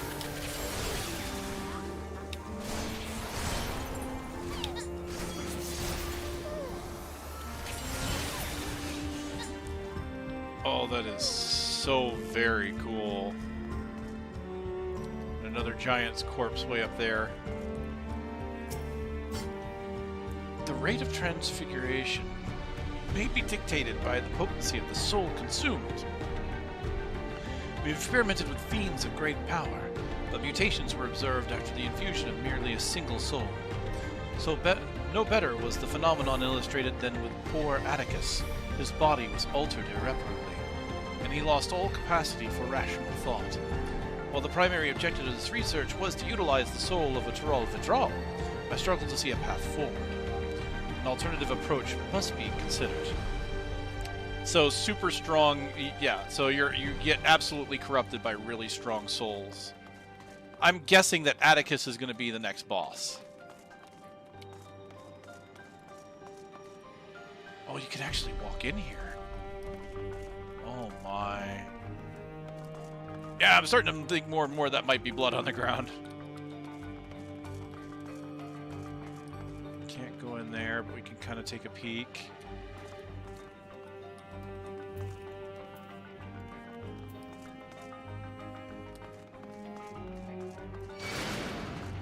Oh, the other's opened. Ah, oh god, they're crawling. They're just crawling on the ground.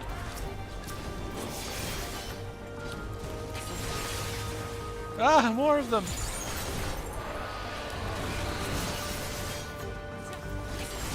Oh man, thematically, I love this place. There.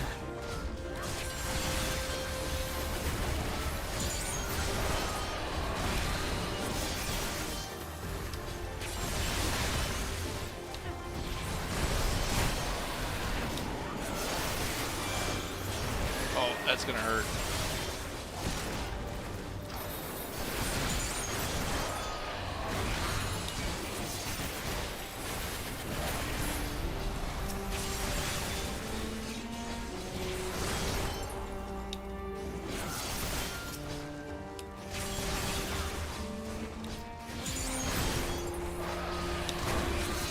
Hold still. Man, I am sorry I took so long to get to this, man. This has been amazing.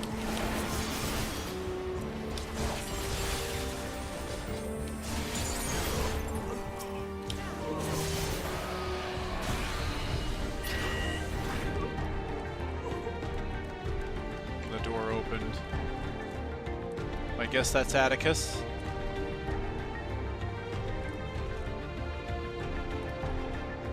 What was Father doing here? The source of our failures was thus far been the inability of our bodies to contain feral souls. What if we were to reverse the process? By purging a beast of its memories and infusing it with a man's soul, one still possessed of its own memories, we stand to gain absolute control over a vessel of great power. My subordinate, who first proposed these brilliant hypotheses, shall have the honor of being the first one to transcend our meager limits. I must prepare his soul for extraction at once. Oh gods! Why didn't I even think of that? Doing the opposite. Putting a memory. Oh my goodness. That's not gonna go well. I got a bad feeling that didn't go well. Now the question is, which is he? Is this the man or the beast? I have a bad feeling about this.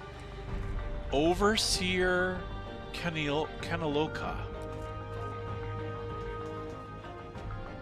This is the man who put his soul, or put his memories into a beast, I think. Just looking at it.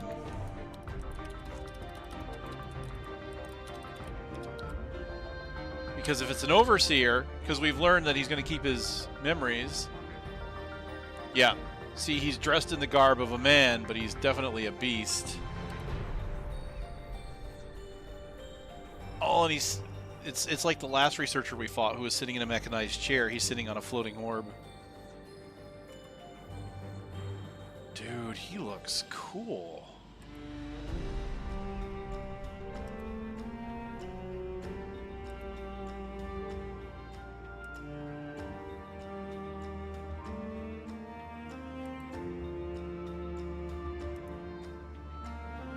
So he's been here all this time. Is he still...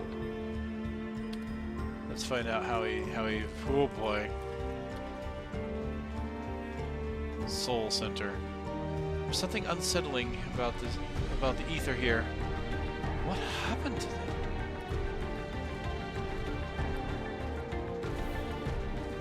You, surrender your souls to King Zeralda.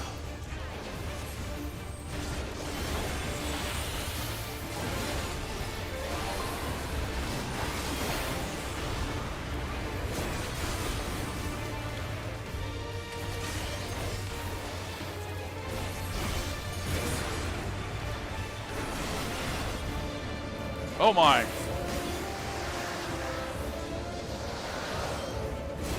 Oh, son of a...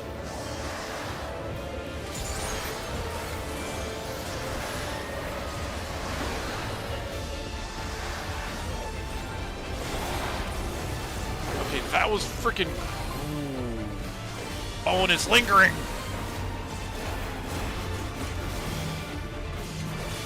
Oh my goodness. Oh, oh!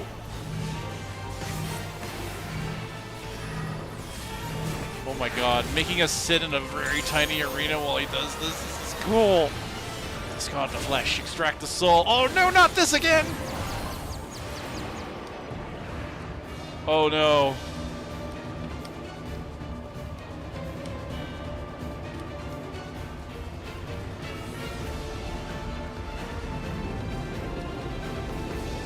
Oh my, that is cool. Let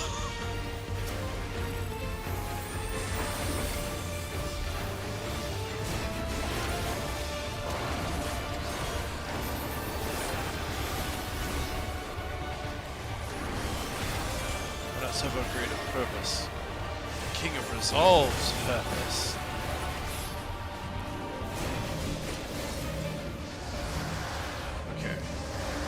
Can I see what's flying out? Oh shit. Oh no. Oh no, I'm so dead.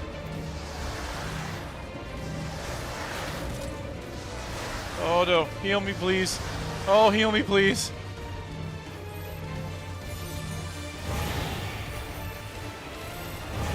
I gotta stay out of that. Oh my gosh. Oh. Try this!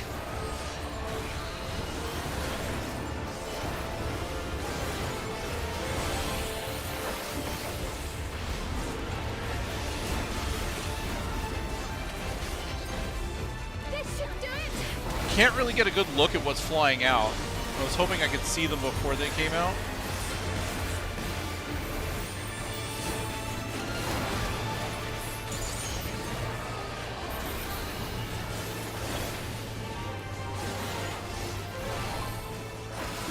Work demands more souls.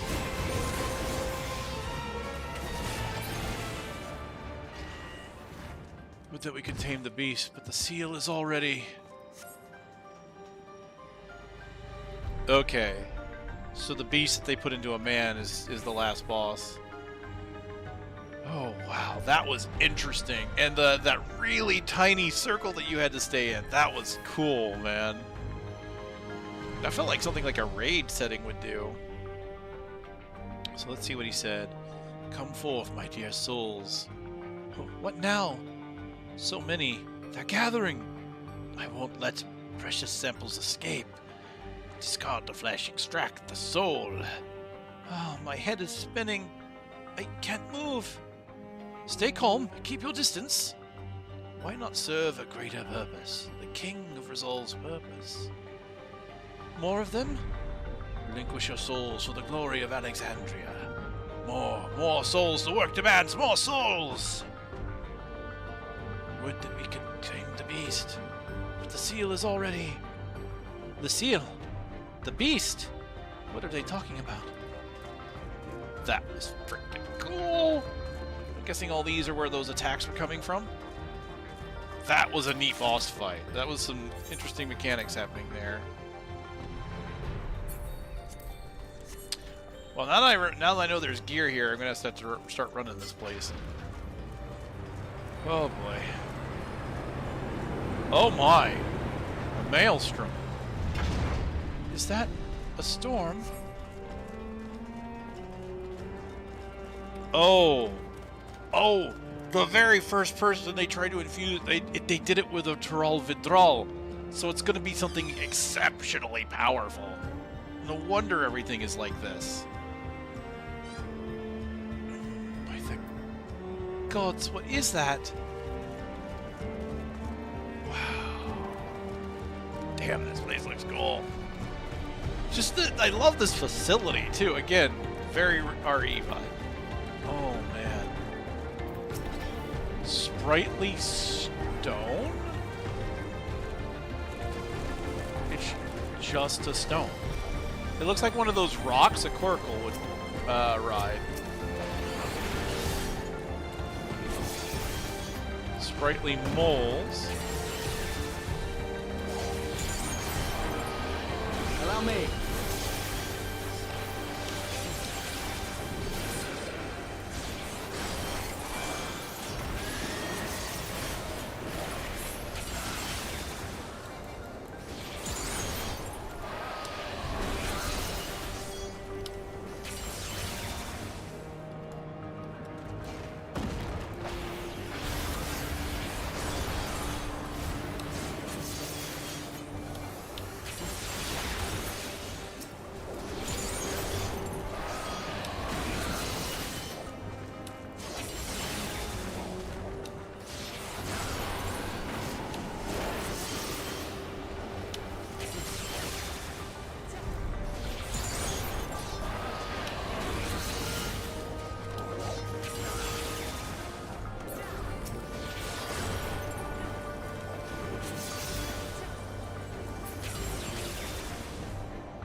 Ooh, the Forlorn Maidens are, that you see normally for Fates.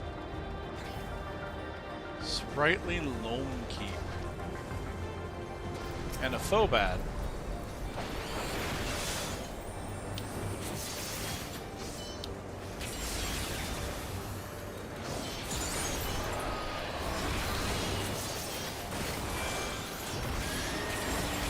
Allow me.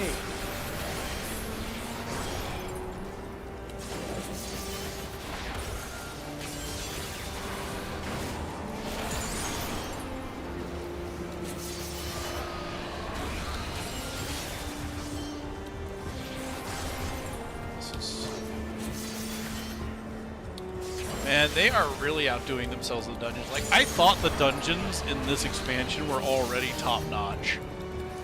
I'm glad to see that it's going to continue that trend.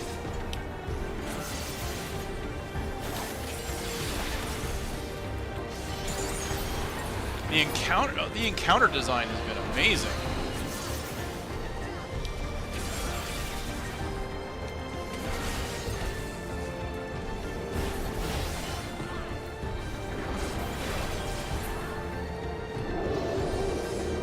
Something's wrong.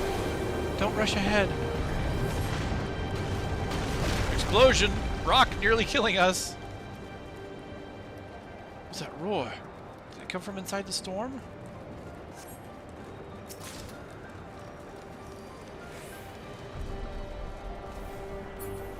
We may soon face our fiercest foe yet.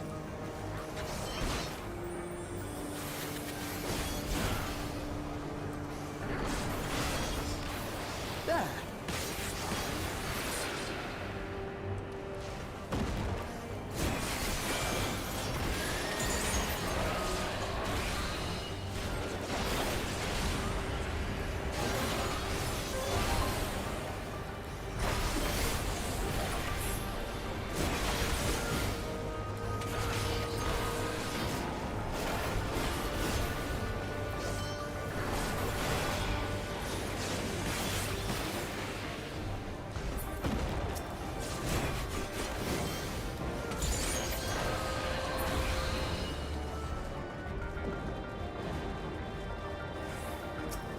Sprightly Daras.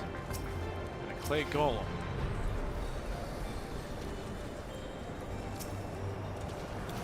Hold on. Joseph Foley, hello! Greetings! Hi there! Glad you agree. I'm assuming that's on the dungeon and fight design that we're in agreement. I don't know how delayed the chat is, so. Allow me. This has been something else.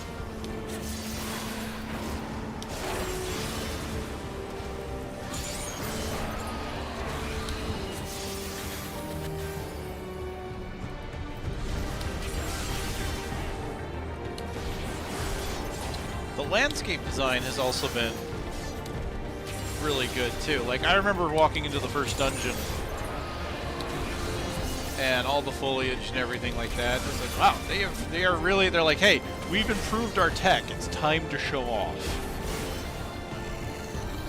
Oh, what's this? What's going on? Oh boy, here we go. Eh?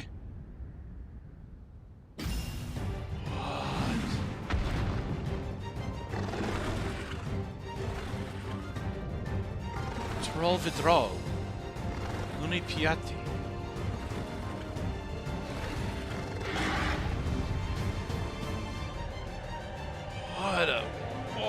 What a weird looking thing. What a weird looking thing.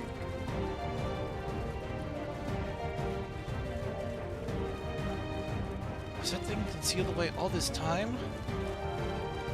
A troll vidrol, no doubt about it.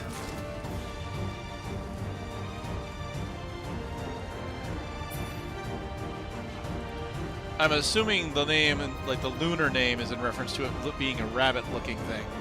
Rabbit on the moon kind of thing. Oh, gosh! Okay. Whew. We were flying awfully close to him. I thought we were going to be right in his face. Oh, my. Oh, my.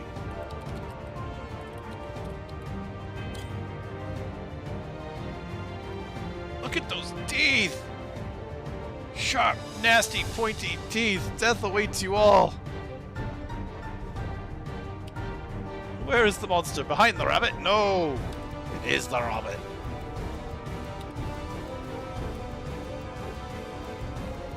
Oh, those ears. Look how veiny they are. Oh. Oh. Oh, they still got some horror designs in them yet. Oh my goodness.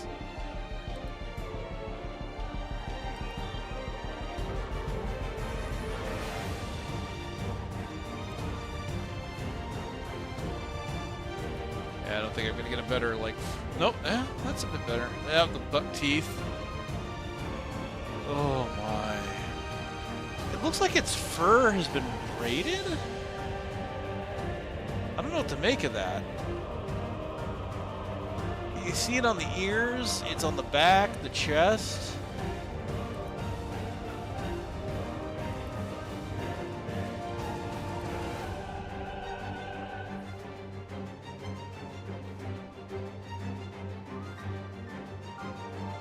Alright, here we go. Let's see how this fight, but the other fights have already been fairly interesting. Oh boy. Okay, here we go.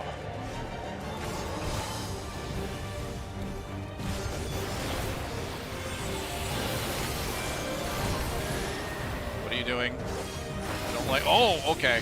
Yeah. I had a feeling I wasn't gonna like that.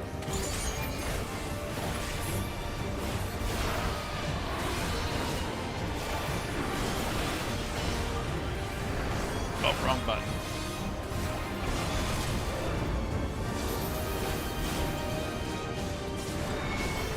Oh, hello. Okay, that's gonna get. Oh, no! Ah, okay. Death won. Patience will lead us to victory. Oh, that was Ruby Weapon's attack. My goodness. Only it's much faster.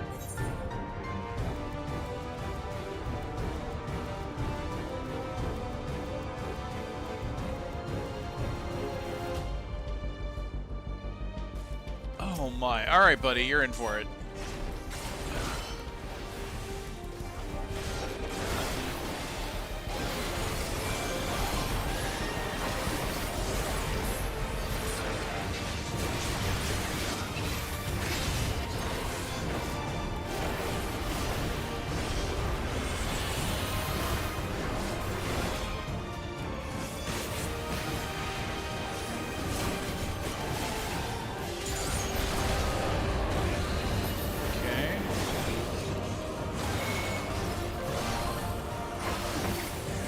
Kind of in like an X pattern. Yeah. Do that, then go over here. Wait it out. Okay, cross pattern, so right here. Over here. Oh, too far. Oh! Oh, come on now. Okay, it's just one of those. Okay.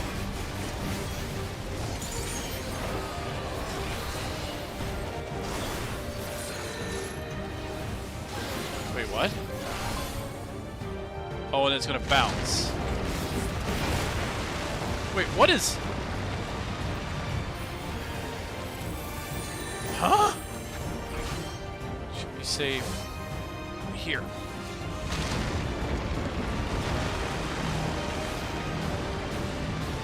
Are those worms?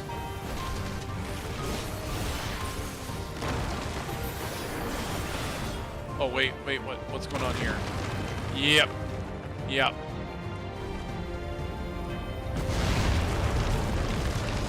What?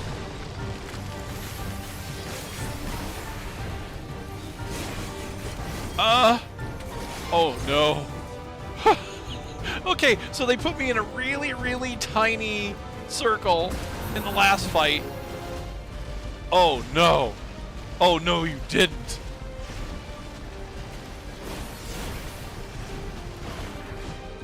Okay, it doesn't keep going. Wait. Oh no. Oh no, I should have gone the other way, shouldn't I? Yeah, I should have. No! Oh, he keeps attacking! What? What? Oh! I thought, okay, I'll get hit once. No big deal. Oh, shit! Oh, that's great! Oh, that's great! Oh, these are some neat... Oh my goodness. If this is what they're doing in dungeons, what the heck are they going to do in the raids later? Oh my god. I already know. I haven't done it. I kind of want to at some point. I've seen parts of this Fiend fight where they do stuff like that, where the arena gets like tiny strips of land and stuff like that. I'm like, damn. Ooh, okay, alright. I think your days are numbered on this one, buddy.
Yeah, those are like worms.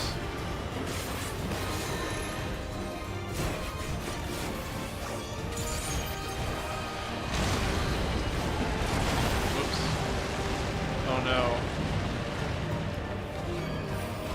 Woo!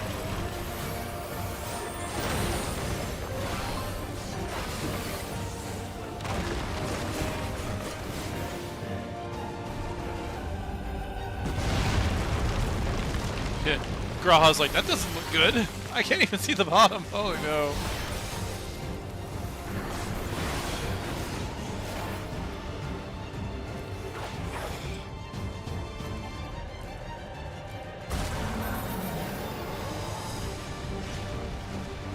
Okay, so next time I know to run right towards him.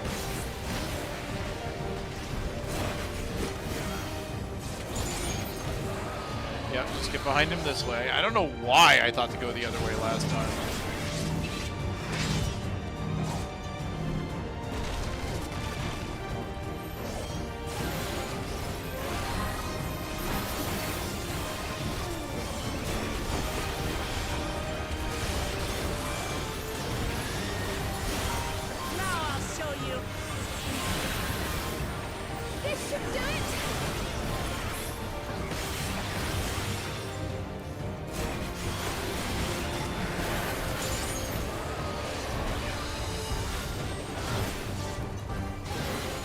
Now what's gonna happen?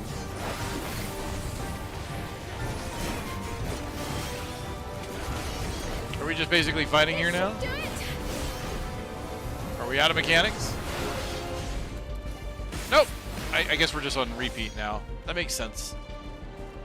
There's a lot of downtime in this fight.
My oh my, what a fight.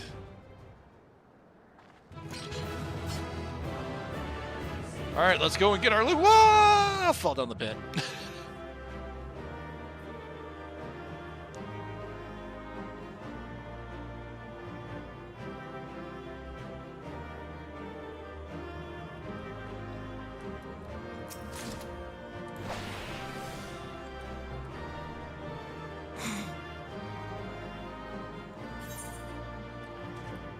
Oh my goodness. Alright, let's see what kind of things they were saying here. Kryl was patiently his victory on the first death. Oh, she says it on the, yeah. They almost look alive, spread out. This next attack will be fierce. Stay alert. This doesn't look good. I can't even see the bottom. How deep does the hole go? Watch your step.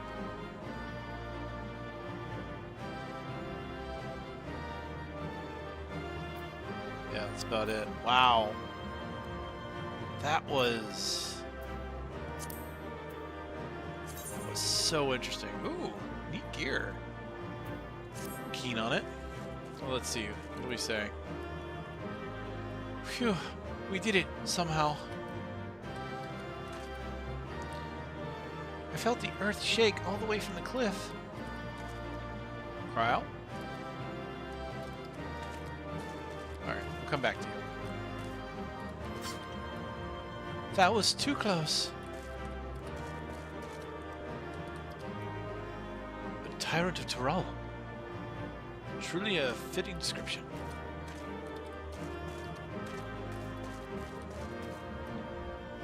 Is it still breathing? Or it's still breathing, if only faintly. It mustn't have been easy to capture such a creature. You love the gear set from this dungeon? Yeah, it's I mean, obviously I've only found a handful of things. The helmet was one of them. But this is it's a strong start to the look. I'll have to see how the other fit looks. It's a shame I haven't already gotten the artifact gear for all my other classes. I was kind of hoping to be in those for a little bit longer, but yeah, time moves on. That was a cool fight. Oh my goodness, what is the Alliance raid like? Oh my goodness. Oh, damn he ugly. For all the talk of my brother felling this beast, he only imprisoned it, like Vali Armanda. From what I could tell, they sought to transfer people's souls and memories into bestial vessels at that facility. The Tural Vidral explains the need for a remote location. It was doubtless their prime subject. Though I expect Zoralja did not foresee the opportunities it presented when he imprisoned the creature.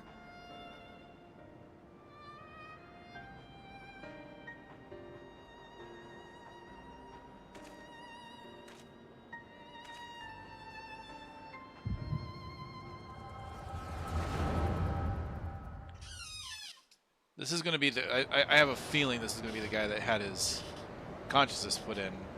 Or... oh, no, maybe not. Okay, we're going to learn about... this is a... And so, in order to prevent the breakdown of the individual, I instead seek to transfer their soul into the body of the beast. This would allow one to wield the power of a Turolvidrol. In theory, our initial experiments will involve lesser creatures. But in time, I am confident we will be able to bring even the mightiest under our control. And what becomes of those who offer their souls? As they won't be able to return to their original forms, we must consider them lost. But the sacrifice will be worthwhile, for the army you stand to gain will far surpass any composed of mechanical soldiers.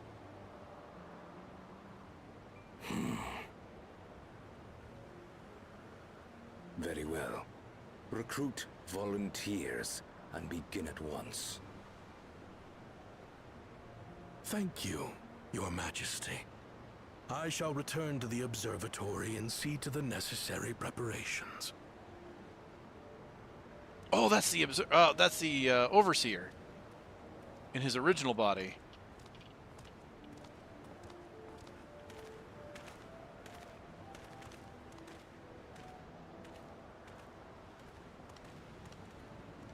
So, you've given him permission? Teshalja, you will assist Kaniloka. As one of the Landsguard's finest chirurgeons, your knowledge may be of use in his experiments. You will also watch him closely. And what you learn, you will report to me.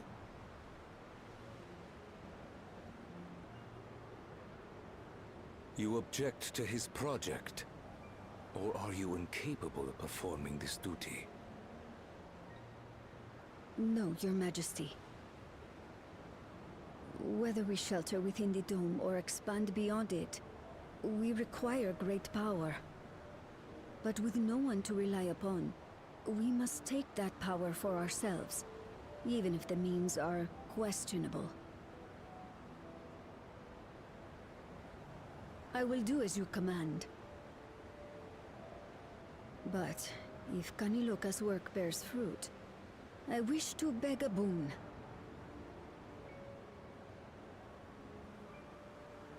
What do you desire? Something that I had accepted I would never have in Tuliolal. That I believed would forever be beyond me. That it was foolish to covet. But here and now, it is close. So very, very close.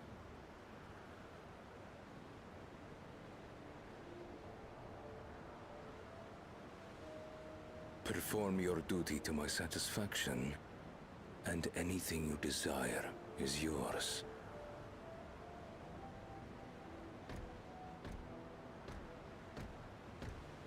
That which I seek does not lie within this dome. Here, I cannot prove the miracle. But if what you seek is at hand, then you may claim it, for it has no value to me.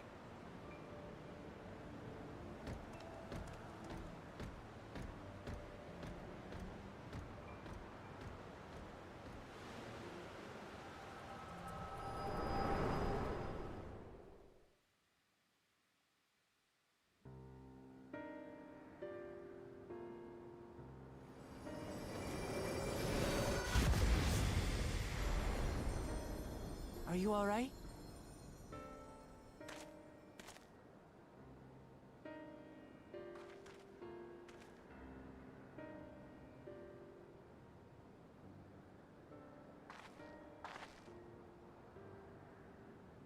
Teshalja.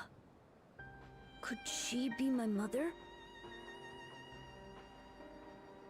Like the people in the outskirts said, few Mamulja lived in Yasulani. I Can't imagine many other Ubico women were trapped in the dome. That being the case, she could well be the one. This observatory Kanaloka returned to, could it not be part of the research facility? We might learn something about Teishalja there. That's where we're going next, then.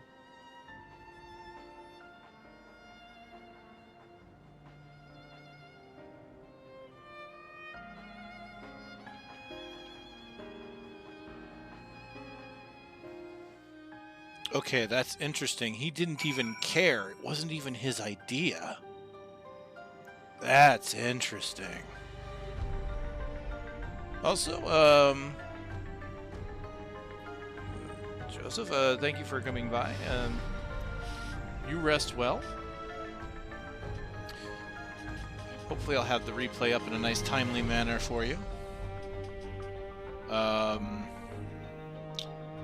Wow. Okay.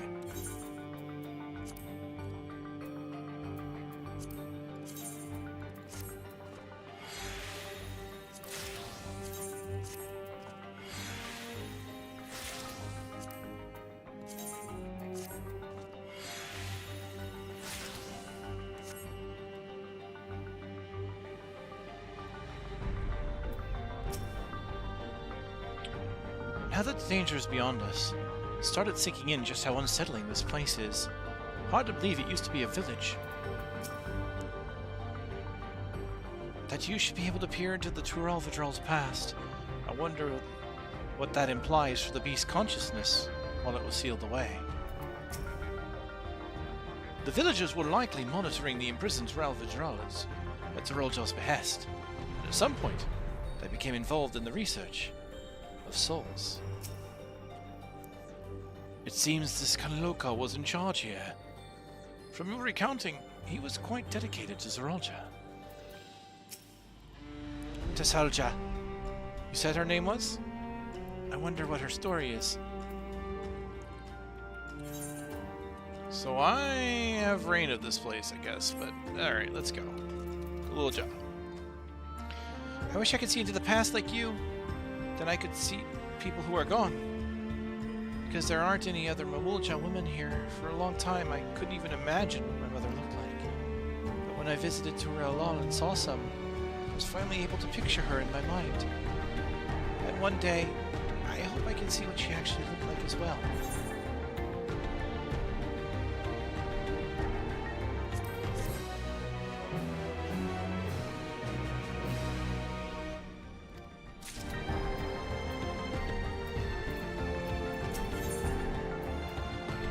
Kryl is eager to begin searching the research facility among the abandoned.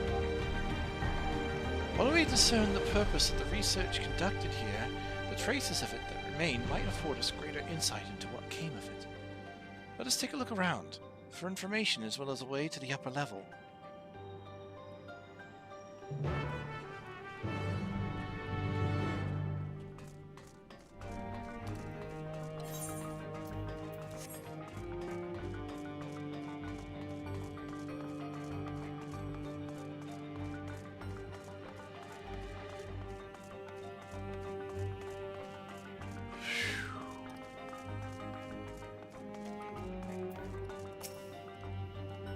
What happened to the people here? Did they all leave? Or did we already meet them?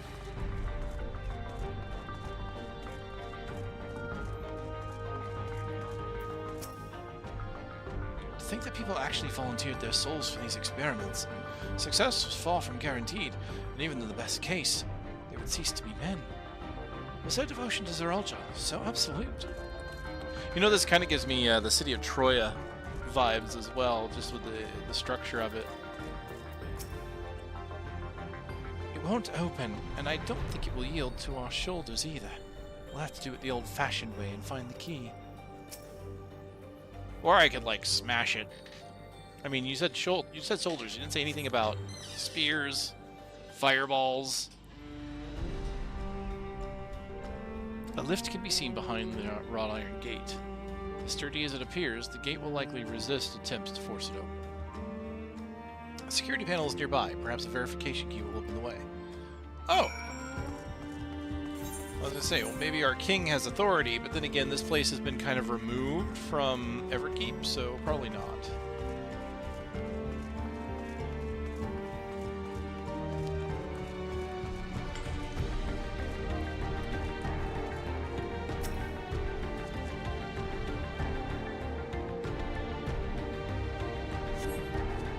Journal lies next to the body.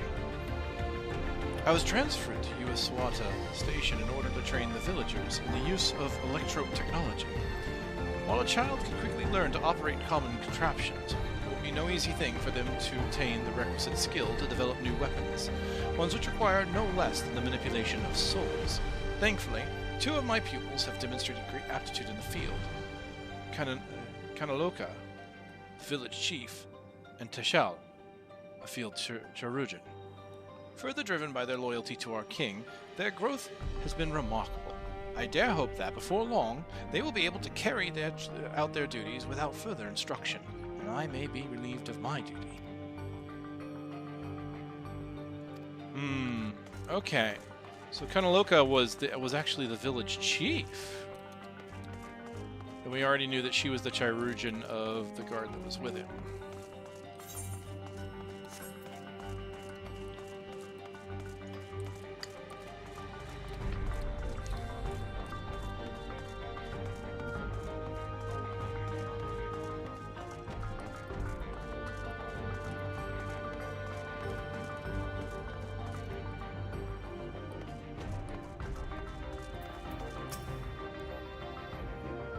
I wonder what Beklug would have made of the research into transferring souls.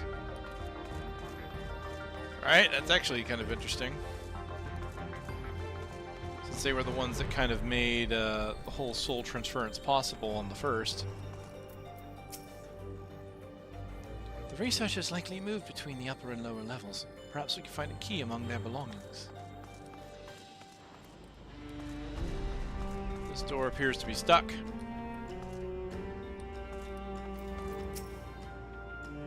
Makes me angry to think about what they did here.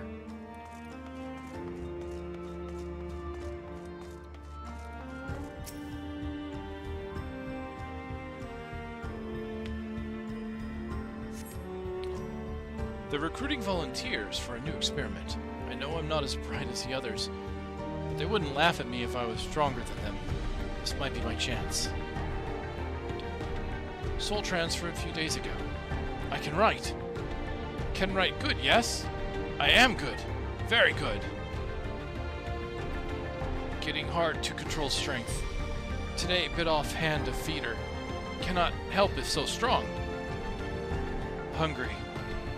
Always hungry. Cannot control. Eat. I must eat. Eater must eat. Oh, that has 4 itchy tasty vibes. 4 itchy tasty.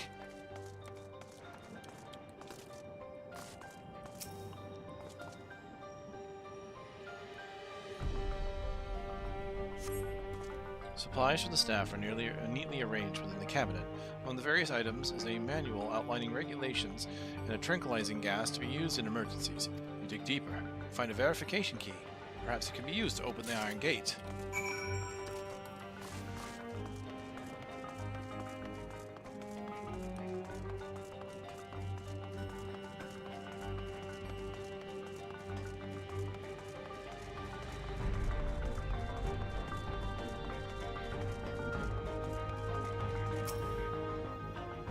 You found the key? Great. I'll call the others.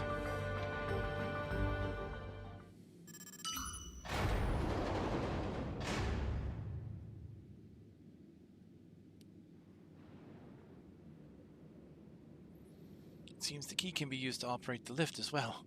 Up we go.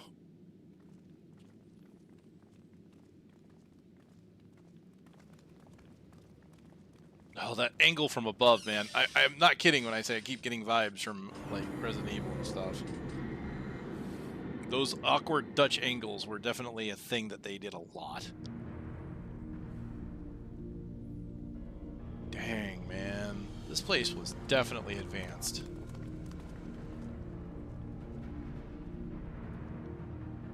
So this is the observatory. I didn't expect it to be similar. This is a far cry from the temple that held Velagamanda.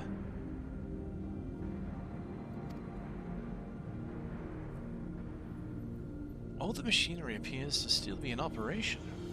I expect there are auxiliary systems in place to ensure that monitoring can continue, even in emergencies. The warnings indicate various anomalies related to the seal's failure, most likely. For a blessing, we managed to fell the beast before it could cause harm. Right then, let's see if we can find some clues about Glorja's mother.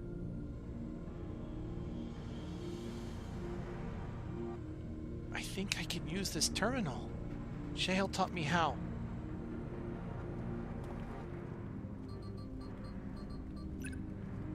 Kids learn how to type so fast.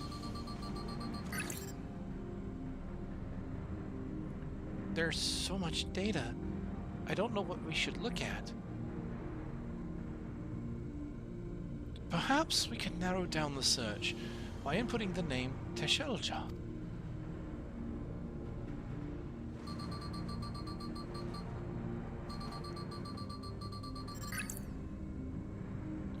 Ah, it brought up a lot of results.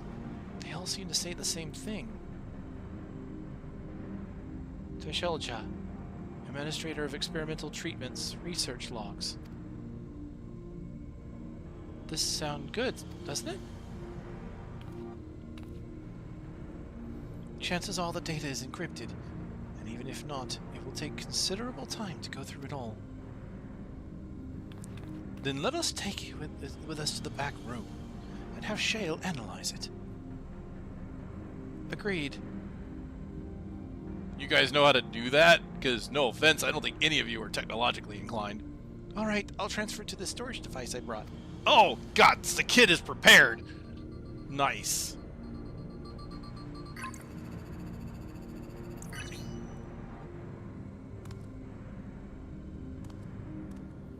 There, it's finished. Thank you so much for bringing me all the way here, everyone. If you are happy, then so am I. Besides, I was able to learn more about my brother as well. It was a fruitful endeavor for the both of us. Smiling lizard child. They can always come here too from the back rooms, at least now that we know this is here. So there's always a chance they can just come here and start research. I admit the Vidral gave me a fright at first. Then I remembered who felled the mighty Velagamanda. I'll not soon forget our visit to the facility.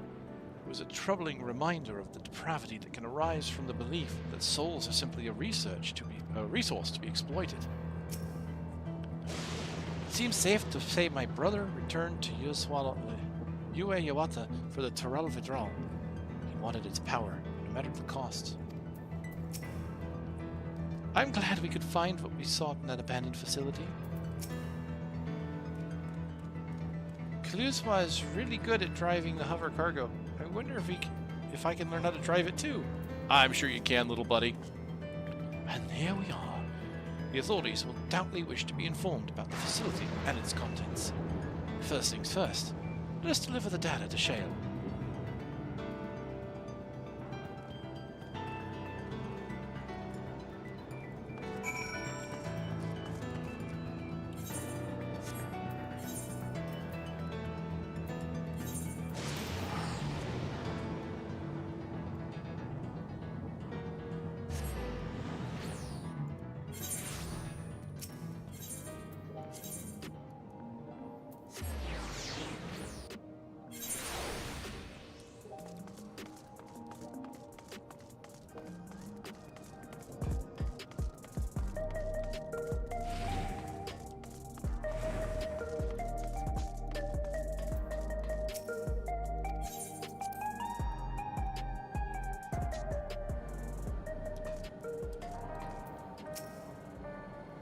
Welcome back. Gulaj has already given me the storage device.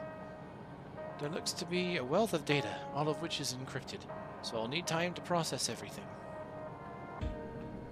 In that case, Anase and I might take ourselves around the city, check on the people. Aye, their mood has us a bit worried. I don't know if there's anything we can do to help, but we'll see. Understood. I'll let you know as soon as I finish my work. Thank you. We'll see you again soon.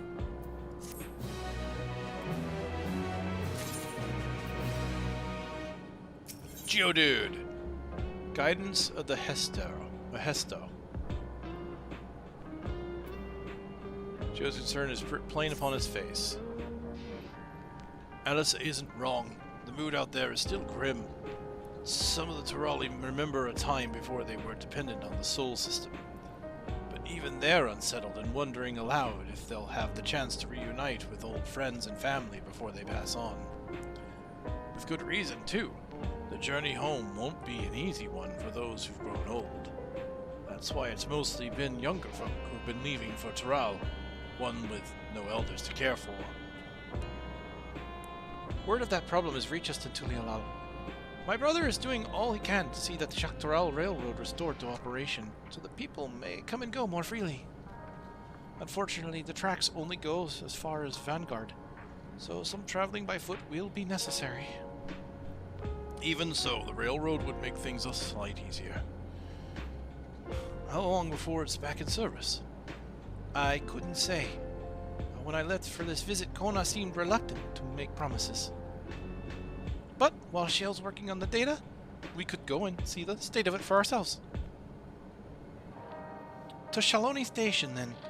I'll make sure to keep Kona informed. Well, I guess I'm off with Wook.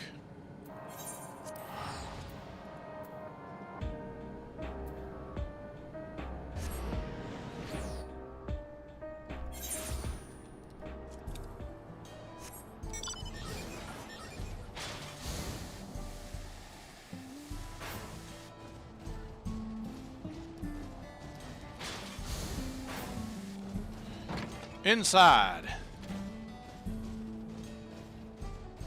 What's up, trolley boys? My trolley brothers from another reflection.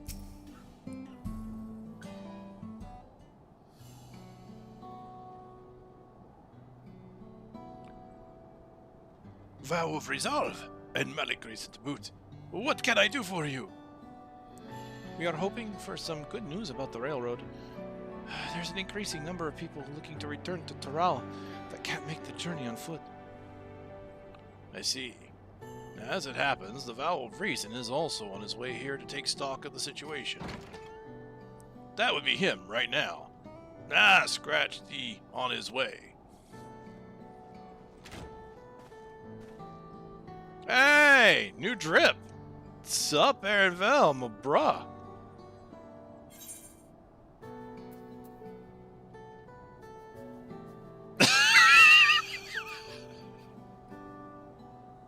I'm sorry. Oh, I have to. I liked Kakiwa, dang it. I know some people had trouble with her, but I mean, I got her character. I understood who she was, what she was trying to do. And also, anything to make Aaronvel feel even more uncomfortable. Did our little Bun Bun finally outgrow his old clothes?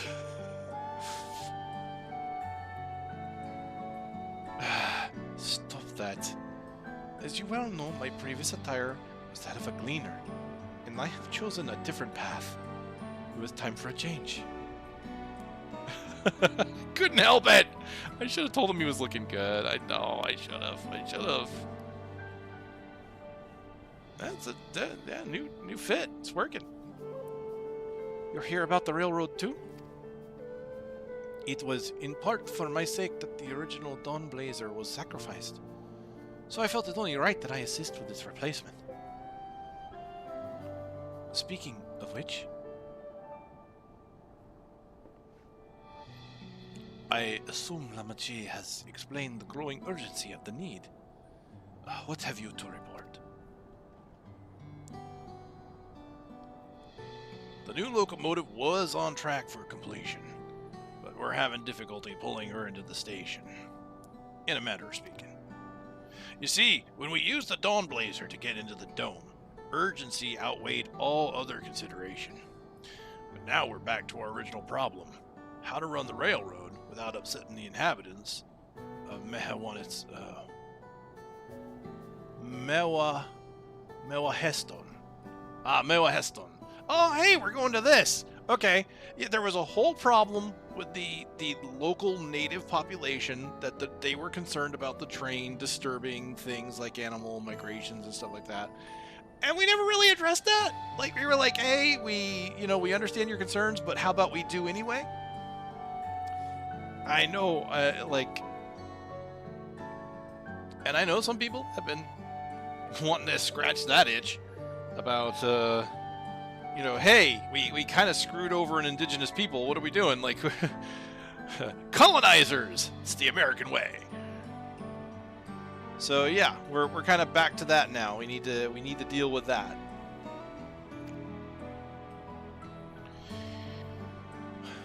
Ladies, the Ronik. Though the Hestero that follow them are none too pleased about their Hestero being spooked by the noise of the locomotive either.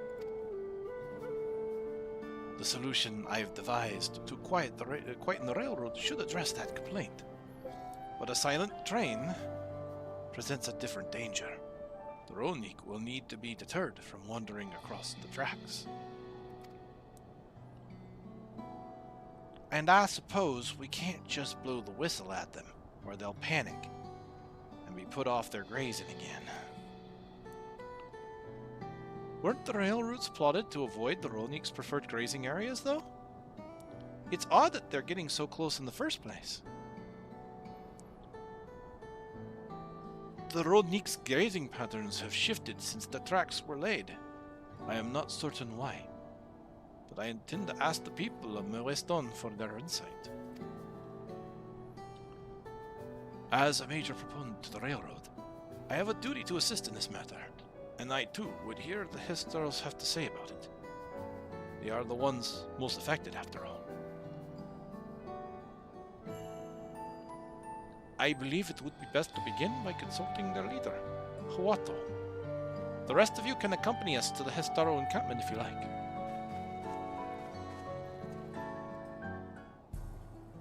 Okay, we're getting into this now. Ah, plant! Stuck on the plant. Well, just when I thought that this patch was winding down to a to-be-continued moment.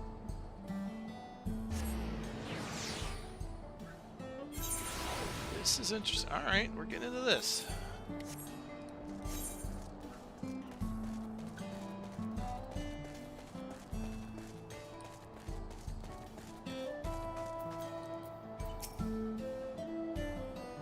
To think all of this can be packed up at a moment's notice to follow wherever the Ronik lead. As committed to the Hestaro art tradition, they are amenable to the unfamiliar. Or, so I am told. Our prior visit to the Hestaro was also on railroad business. Pray they do not take us for train enthusiasts. Train enthusiasts, very... Hey, I'm with the trolley boys, man. Be enthused. Vow of resolve, vow of reason. I bid you welcome to our camp. But what brings you all the way to Meweston? I thank you for seeing us. Our visit concerns the matter of the Jacques Doral Railroad.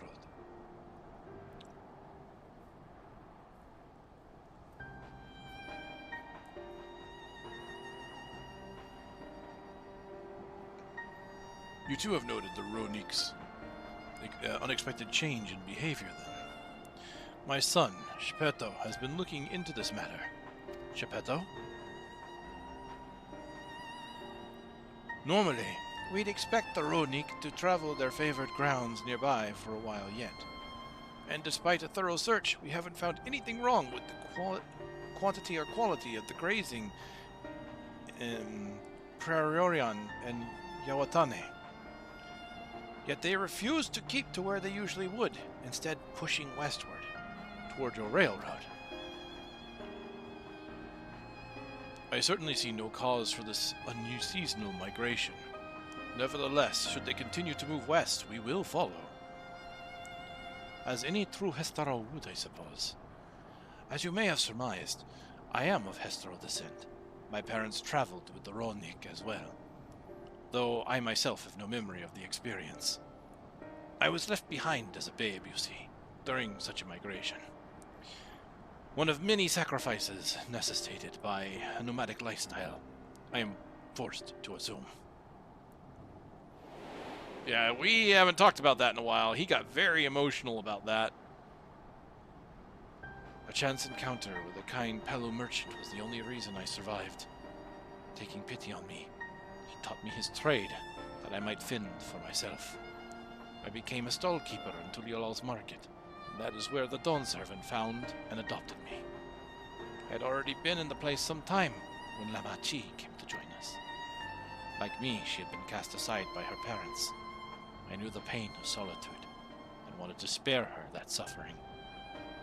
And this tiny child's new brother, I swore I would always be there for her.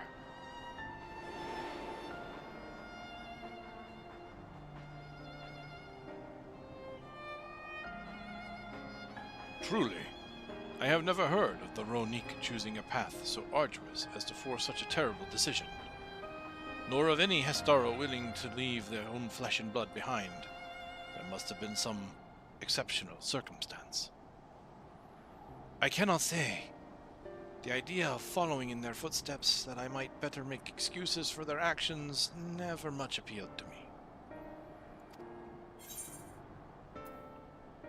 If they had good reason, when you want to know, even if it might help you better understand the Ronik's current behavior. I mean, both valid, right? Both are valid.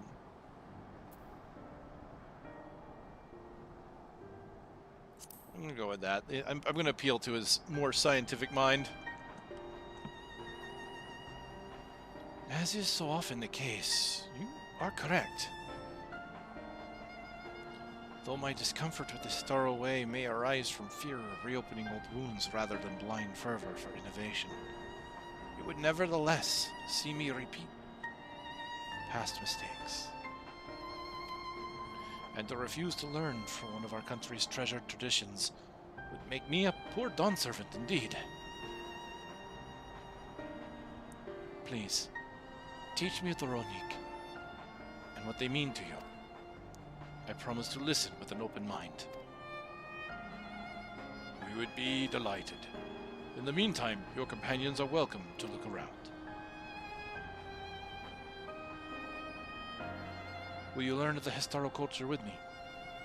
I should like to approach this with the fervent curiosity that you and my sister share, but it would be useful to know whether I am, doing it correctly.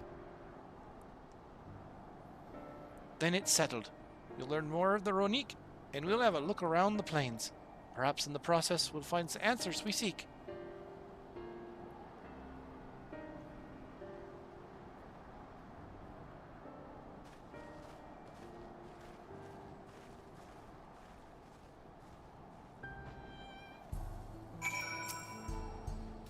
The quickest way to learn about our way of life is to do as we do. Hope you're not above manual labor. I am not the most experienced, I am ashamed to admit, but I shall put forth every effort. That's all we ask. Take these tools.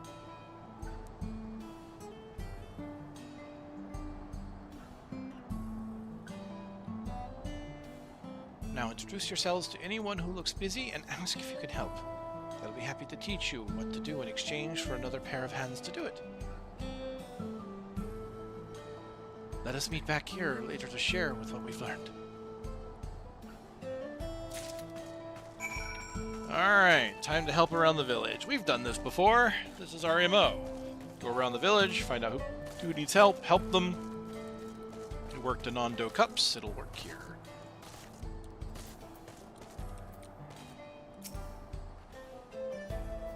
You're learning about Hestaro way of life, are you? I may have a thing or two to share. Rather than talking your ear off, let me test your powers of deduction. I find answers much easier to recall later if I arrived at them myself. Our Hestaro provide us with something that we use in medicines.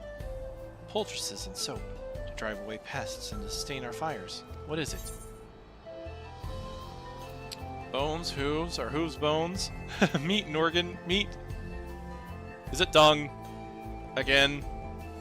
I mean, I love that there is dung joke quests in this. Like, I say that because this game doesn't do that often. And I say I've noticed that because back when I was playing WoW, I swear to God, every expansion in every zone had to have at least one dung quest.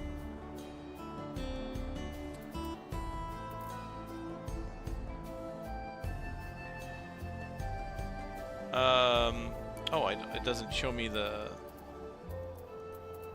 She said, I'm gonna go with that though. I thought that immediately when she started talking. It sounds like there's a story there, but that is indeed the correct answer. We discovered myriad uses for the Ronic chips over time, each a boon to our way of life. Where there is a need, our Hesto always provide.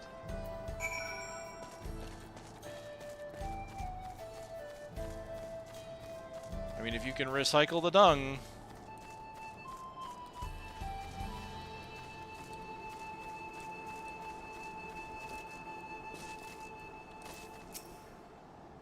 This won't do. The wind will go right through it.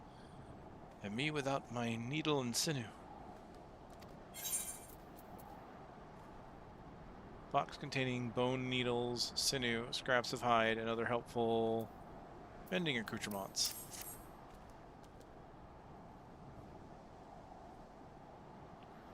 Oh, these are precisely what I need. I should be able to patch up the covering now. Given how often we pack up and reassemble our tents, they're bound to get the occasional tear. Fortunately, the Ronic hide they're made of is durable enough that we generally needn't worry. So they make their tents out of the hide. Okay. They basically use every part of the animal.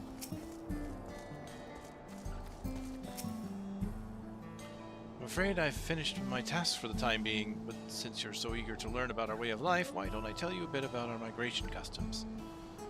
If you are here, you likely already know that the Ronic are our Hestador, our guides, that we travel with through the turning of the seasons. We trust them to lead us to fertile lands with all we need to survive.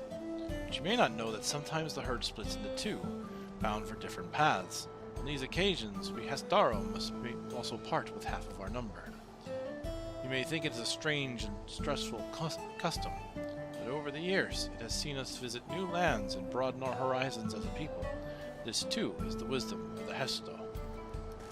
So is that what's happening here? It's more of a, they're splitting, the pack is splitting.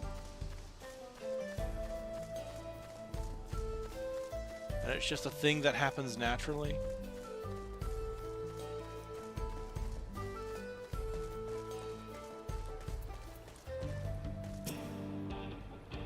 You stroke the Ronic's coat. You notice that many portions are shaggy and tangled. This one's fur is a bit overgrown, but a good brushing should thin it out. Would you like to give it a try? You'll need the right tool for the job, mind you. A comb of the type you're used to would just get lost in the tangle, like it's not.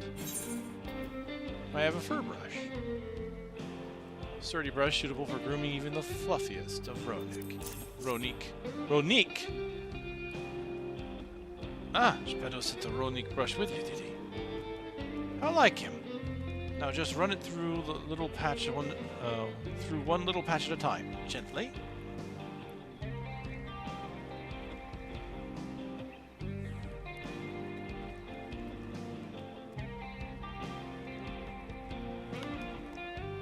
You dutifully brush the Ronic until your arms grow weary from the prolonged battle with its coat.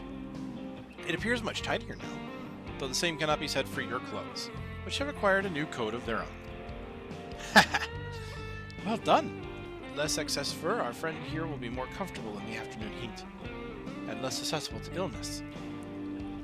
A combed coat also makes it easier for us to identify injuries, should the need arise.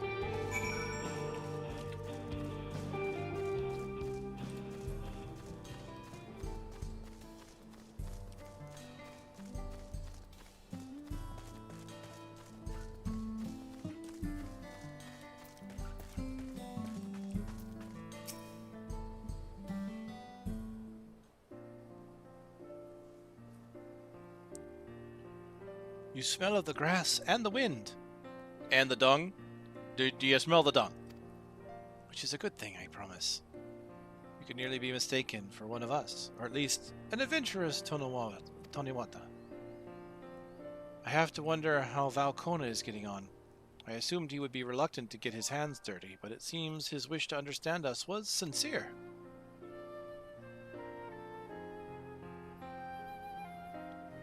Ah, there he is now.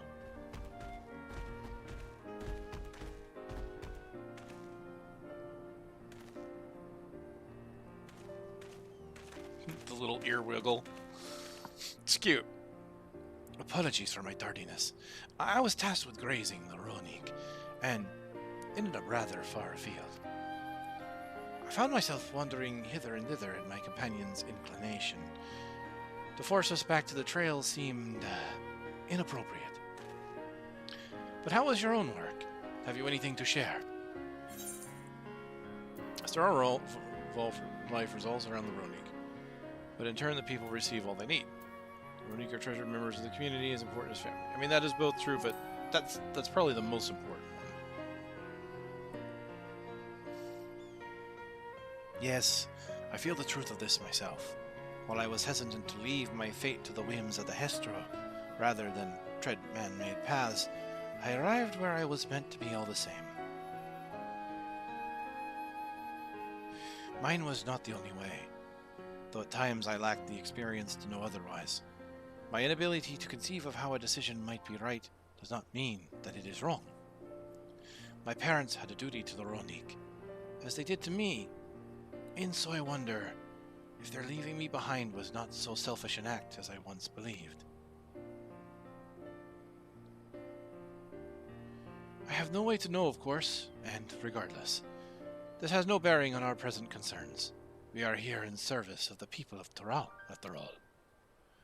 Nevertheless, I thank you for helping me find deeper meaning in what we've done today. And I will endeavor to remain curious, especially where the Hestor is concerned.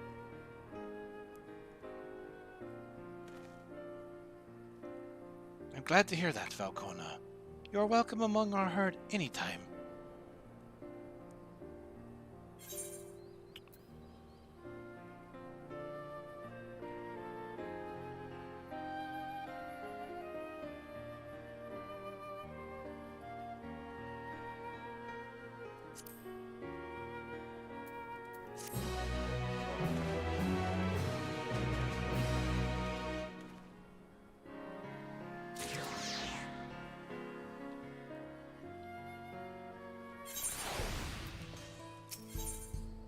Warmth of family. Kona appears loath apart from his Ronik companion.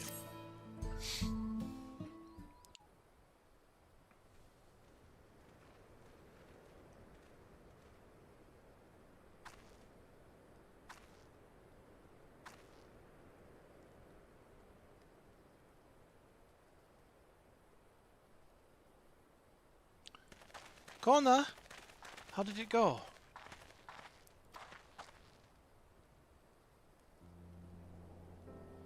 I believe I finally understand the significance of the Hesto. They nourish the Hestaro as they grow and provide warmth and companionship in a harsh and unpredictable world. They are the equal of any man, not beasts to be tamed. Moreover, Ronik are sensitive. Though we may treat their injuries or brush their coats to keep them hale, they must ever be free to follow their instincts and seek lands where they might thrive. The Hestaro would never cage them, and never should we.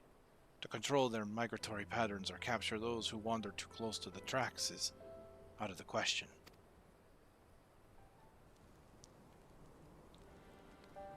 Then it is particularly important to advance our original line of inquiry. Fortunately, we were able to visit the Ronik's once favored grazing grounds. As we were told, the grass looks fine, but the place is too quiet. It's not just the Ronik. Even the birds and the field mice have fled. We did encounter one pack of Ceratoraptors, but they look to be passing through in a hurry. Typically that sort of behavior in the fauna would be associated with natural disasters. Earthquakes, landslides, and the like. Though the Historo would have surely put two and two together were the cause geological. I measured the area's ether to be certain. There was indeed nothing to suggest recent environmental disruption, but I did notice one anomaly.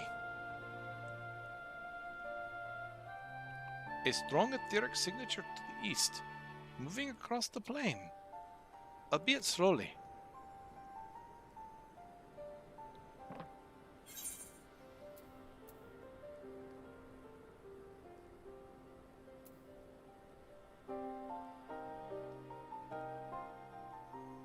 A large animal, perhaps?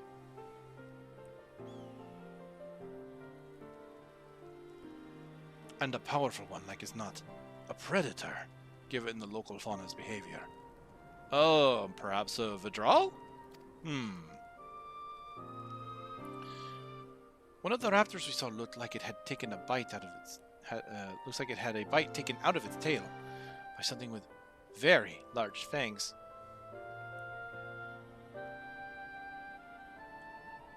It couldn't be a Turuhesto. Turuhesto. Ronik Reaver, in the common tongue. Our people have several names for such creatures.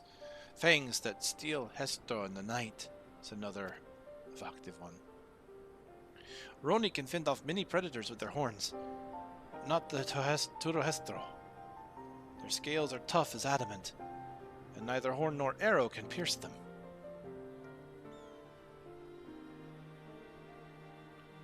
A well-toothed carnivore with an unusually tough hide. I cannot recall any such fauna in this region. They usually roam the wilds to the northeast, and most herds keep well clear of them. I can't tell you why this one is so far from home, and its pack both. In any case, I believe the source of the Ronik's consternation is clear, as is our next move. We must drive this Reaver away, that they might return to their grazing lands in peace.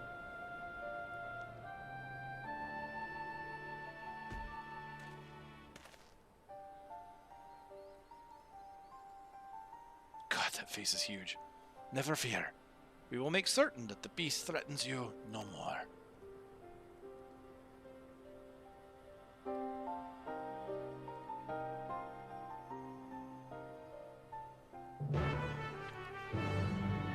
So my next thing is we're going to have a solo thing to wind this out. Yep. The Ronik Reaver is a clear threat to the local population. We cannot allow it to roam unchecked. But it won't do for us to go running off in search of it without having made proper preparations. And if others returning from across the plain have spotted it, they may be able to inform us of its recent behavior and where it might be found.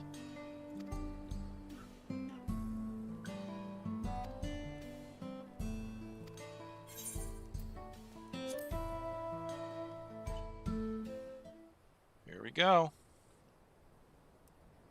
I was almost wondering if they were going to be leading us to a trial for the next patch, but nope, we're just going to fight it.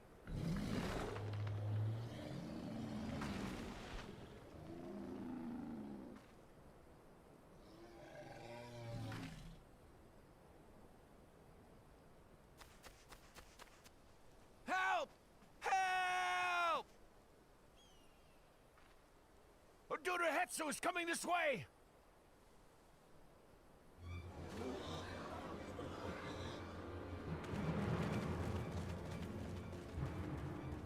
Well, it came to us. It has beasts across the plains in a panic, and our Ronek are practically paralyzed with fear. We must get them to safety. We can assist by helping to calm the creatures. Once they're less agitated, it should be possible to hurt them. And after they're out of harm's way, we'll deal with the Ronek Reaver. I suggest you remain here to attend to the Ronek when they arrive. They'll be safe with me. Please, be careful out there.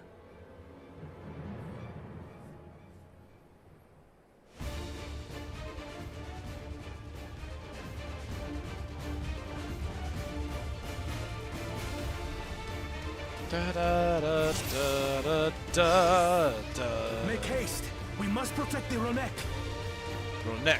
How is that his unique? It's been a while since Don't I've heard worry, it. we're right behind you.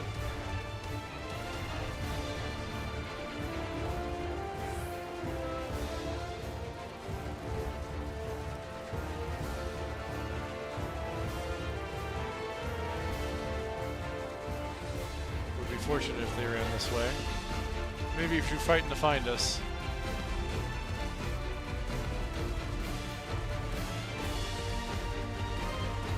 I think I see. Yes! There they are!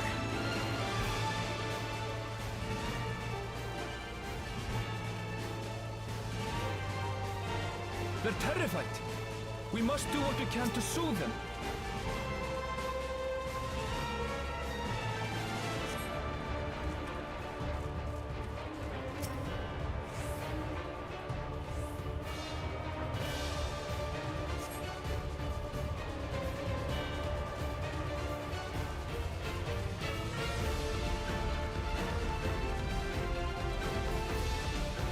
That herd should be alright.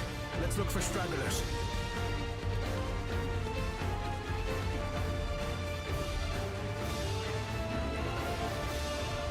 The Ronek are to rally too. None shall be left behind.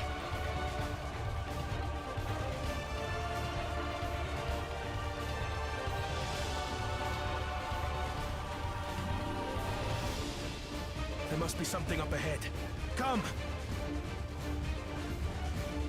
There! These are no match for the likes of us.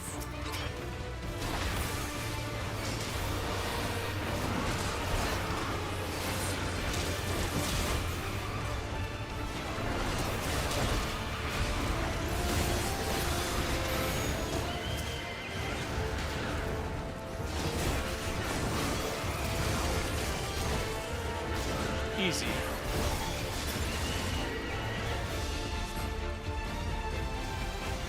In a panic was clearly an understatement.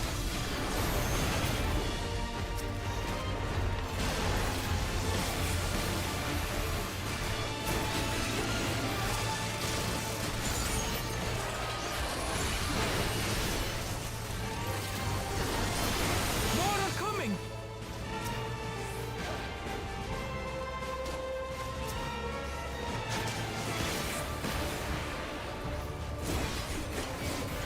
I like how they use the raid mechanic of the tether interception that you had to use there. Feels like they are throwing more and more raid mechanics and stuff like that into like what they can. You're mine.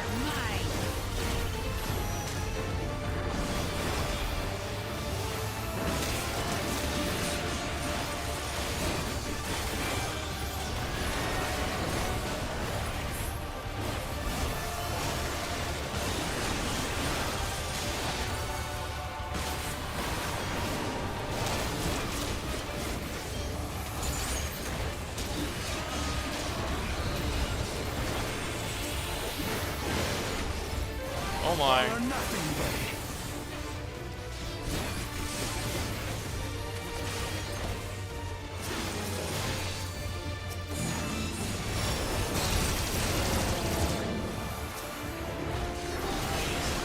Nice.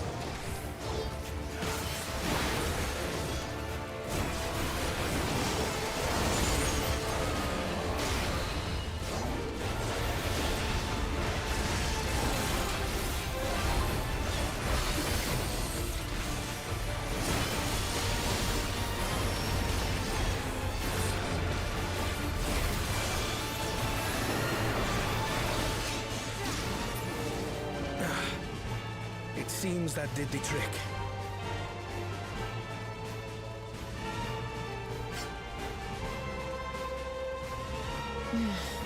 For the fodder, at least. But where's...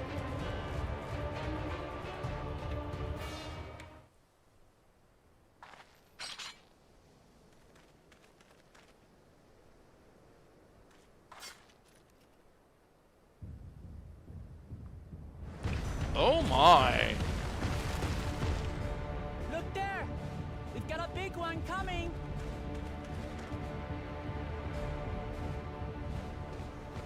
impenetrable scales, and wicked fangs. That's a Ronak Reaver, and no mistake.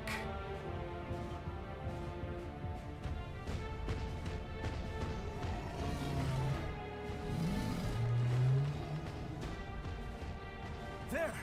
That one there!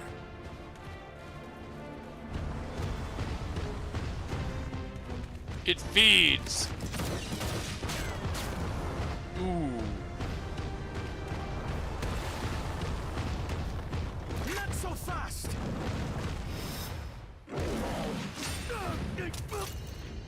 Oh!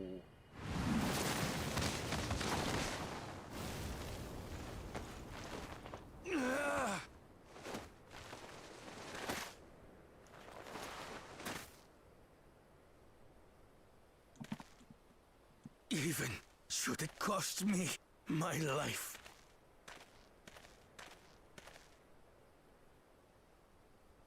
I will save the head soul!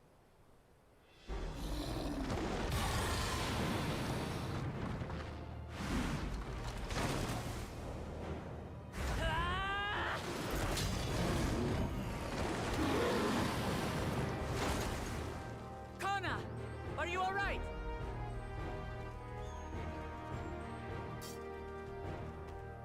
Do not concern yourself with me. Get the Ronek to safety!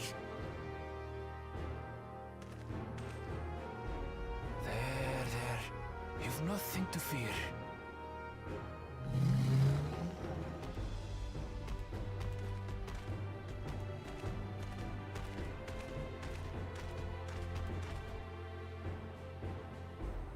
Right! Let's finish the job!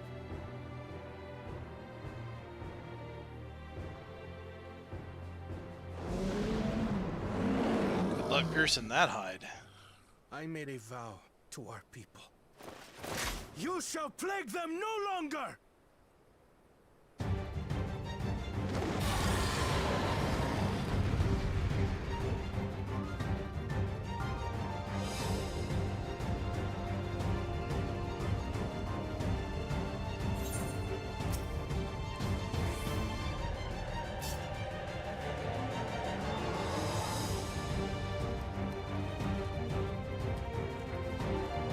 You'll find the vow of reason is not without resolve.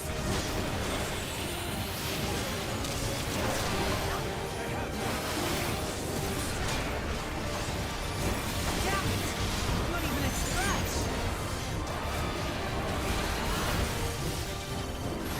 I need some time to think, will you?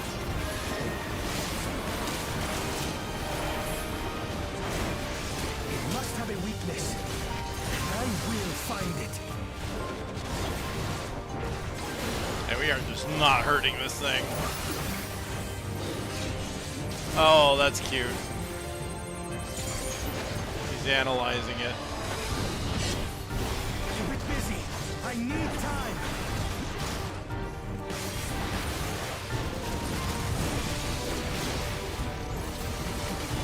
Right! Go for the legs!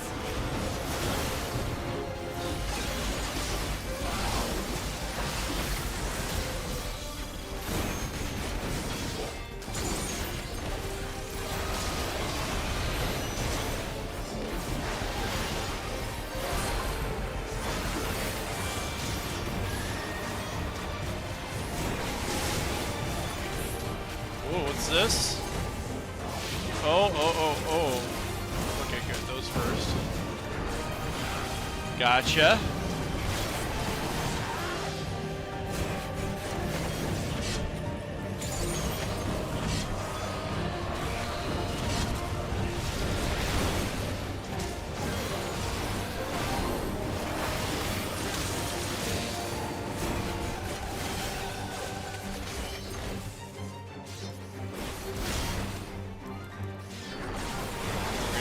Again. Which means I stay on this side.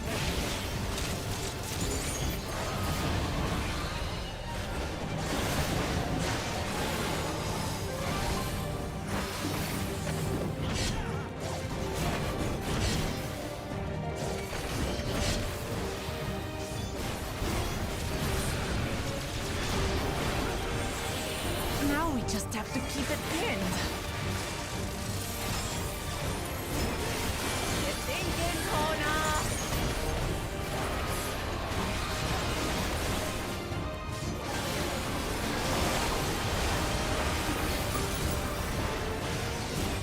Analyzing it again. Faintive current of ether. But whence does it flow? That's a cool effect. It's actually a really cool effect.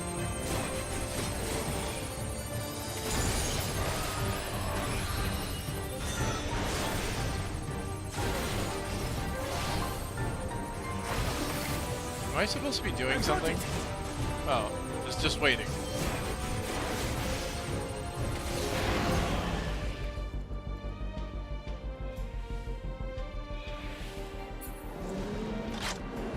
One well-placed piercing round to the chest, and... Haha, sniper time. You're done for!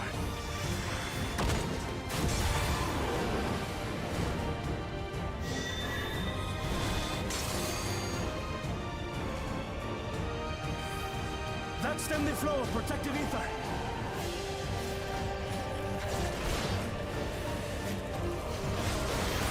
There's nothing stopping us now.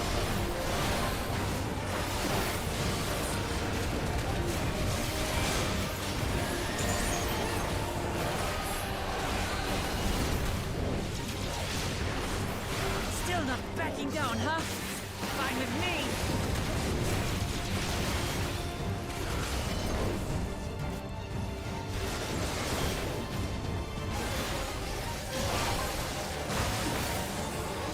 Are we doing the mechanics all over again? Looks like we are. Oh. Slightly different.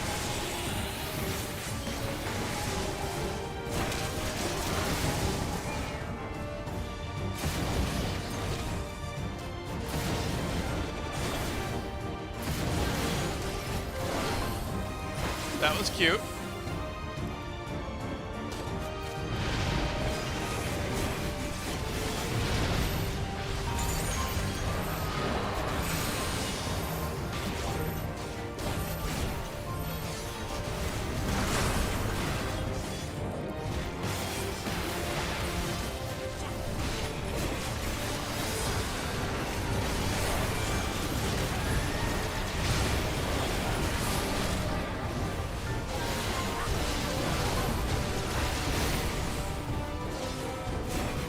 So much happening.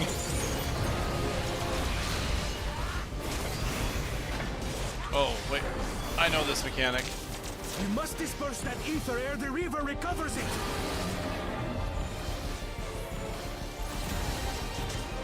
This is going to hurt.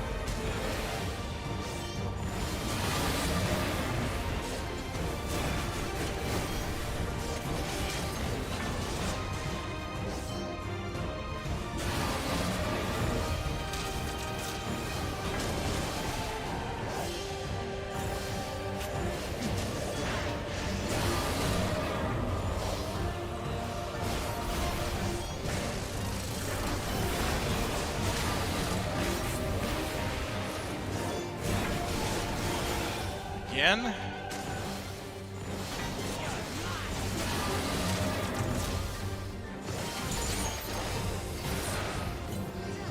Whew. Nice. Not bad. I feel like it was far, like, considering the dungeon that they made me go through before this fight, that was a far simpler fight. Like, I was almost anticipating that being a lot We worse. did it. But yeah, I wouldn't say it was bad. That's so. Are they?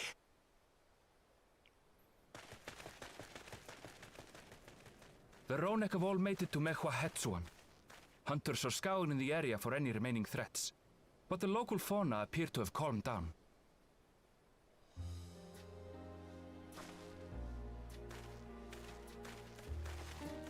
We cannot thank you enough for your timely aid. You, most of all, Bow of Reason. We feared you would be loath to take direct action, yet you didn't hesitate to put your life on the line for our Hetso.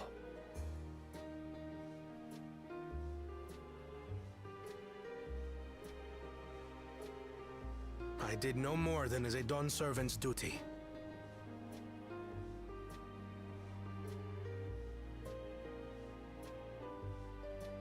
The ethereal conductivity of those scales is astounding. I dare say we could repurpose them to create a device that emits controlled pulses of ether. Ether resembling that of the predator the Ronek fear most. So creating a fence of sorts. It might work. If we struck the right balance, we would have the means to deter the Ronek from approaching the railroad without causing them undue distress. Incredible! Kona, you've done it again. I must say, I was hoping I'd never have to see one of these again. Still haven't forgotten the last one. And it's been more than 20 years now. Oh, we're gonna learn what happened to Kona now? I was a trader to the camp in Lozeni Hetta. A camp that was obliterated in an instant by that monster.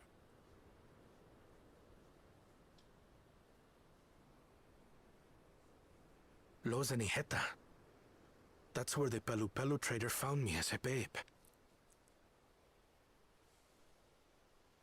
Please, can you tell me what you saw?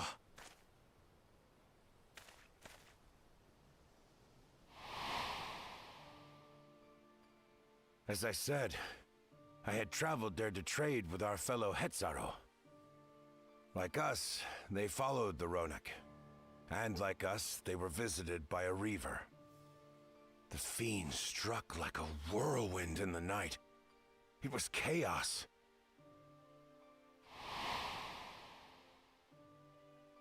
I grabbed some token belongings and bolted in a panic, thinking only of getting as far away as possible.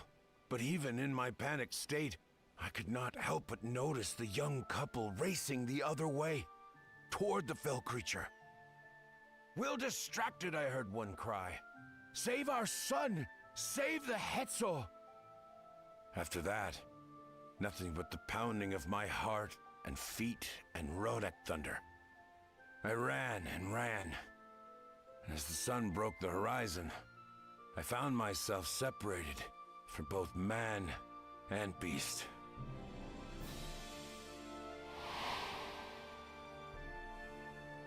Windborne words say that a group of survivors reunited with their remaining Ronek and have long since moved on. But still more were never seen again, including the brave couple. Or so the story goes.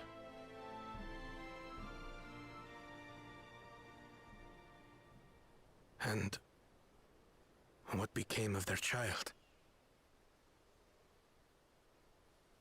I'm afraid I don't know.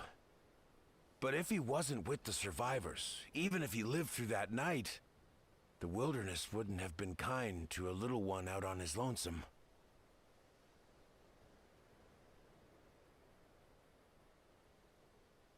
Maybe not. But perhaps a passing Pelu Pelu would. And one day, even a Dawn servant himself.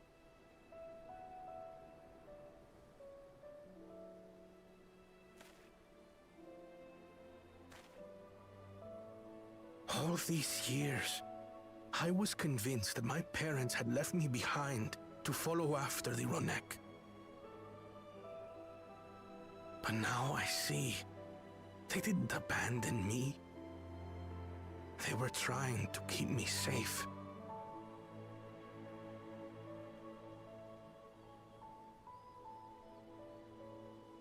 I've wasted so much time resenting them, when in truth, they gave me everything I have today. It is thanks to them that I live to know the warmth of family, even after they were gone.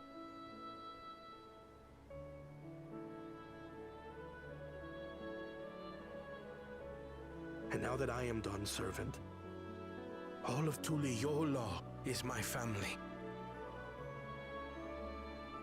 A family I will always protect, as my parents protected me.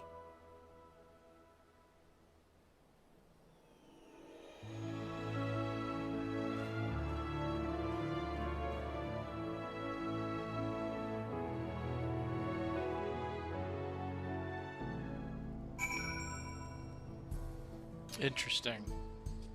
It's kind of funny because he couldn't see past his own hatred when you think about it.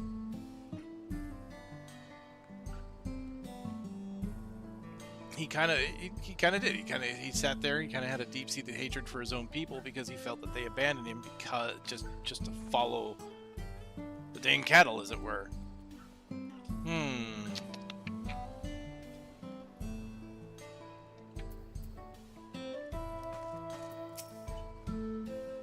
To know that the Hestor are safe is more than enough.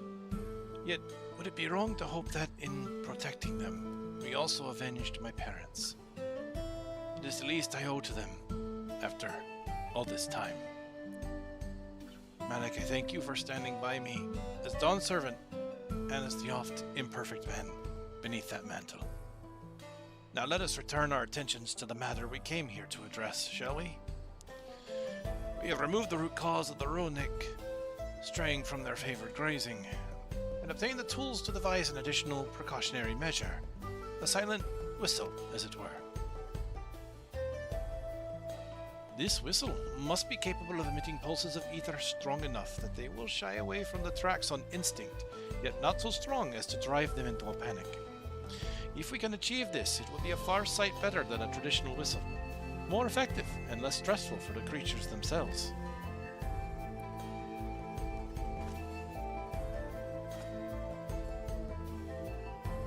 Let us return to Sholoni Station and begin to work on it then. Walika and his crew will doubtless be relieved to finally have a solution.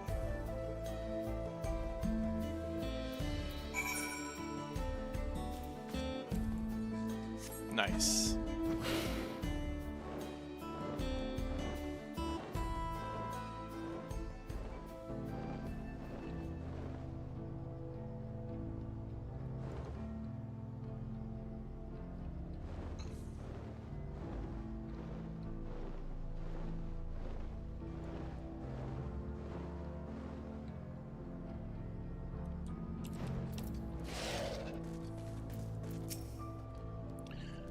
You look pleased about something. Good news for the railroad, I take it. So the Ronek were avoiding a predator. Smart ones they are. And Falcone's not too bad himself. What with his whistle idea. Sit tight. We'll have this train on the tracks before you know it. Do I sit tight? Oh, man. Oh, man. I mean, I kind of want to sit loose. Alright, look, I'll do it. Just this once.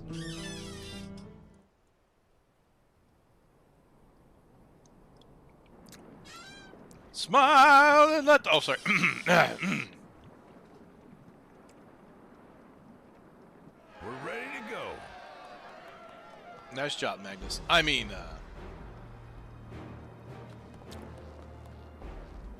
Whoa! She looks as good as new! If I had time to do a proper job, could have really made her shine. Had to cobble together the exterior with spare parts. We refurbished the interior, though. Not that you can appreciate it from out here. But as far as the Ronek are concerned, we've spared no effort.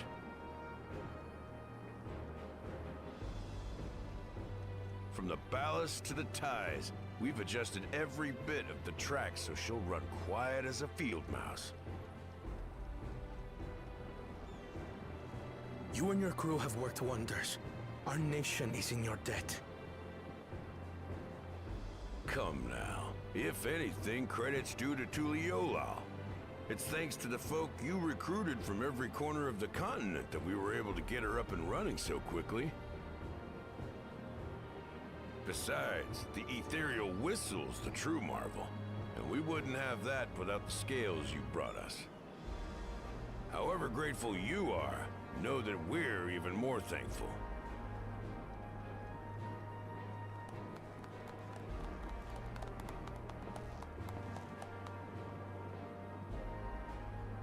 Right. If we're done talking, let's put this train through our paces.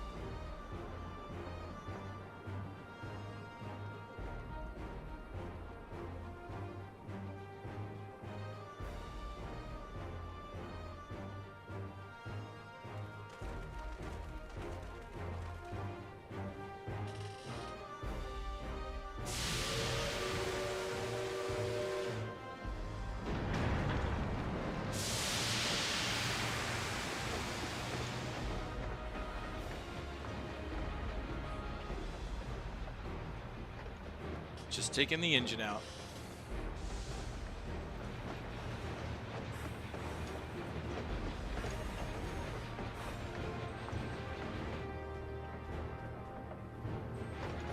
There's a Ronek up ahead. Well, so much for that.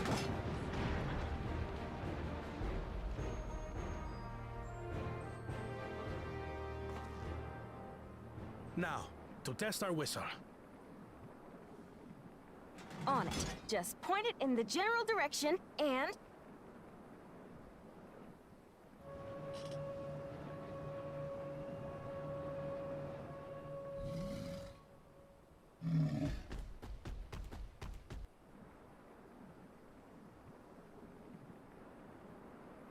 It's moving away.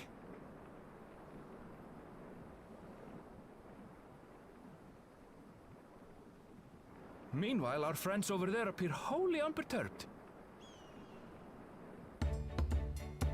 Alright, so it's literally a whistle. Okay. I was thinking of something like an electric fence. Of like, where they might put this etherical energy along the perimeter of the train tracks themselves, but it's actually on the With this, we can alert those who engine. wander too close without disturbing the rest of the herd. A roaring success! In a quiet way, like.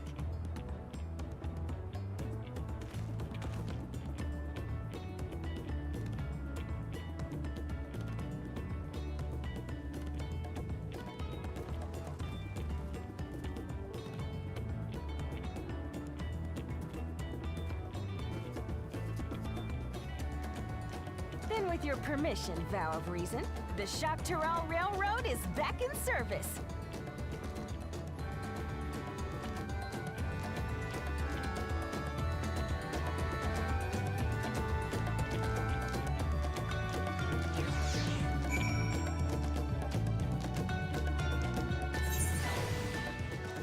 Nice.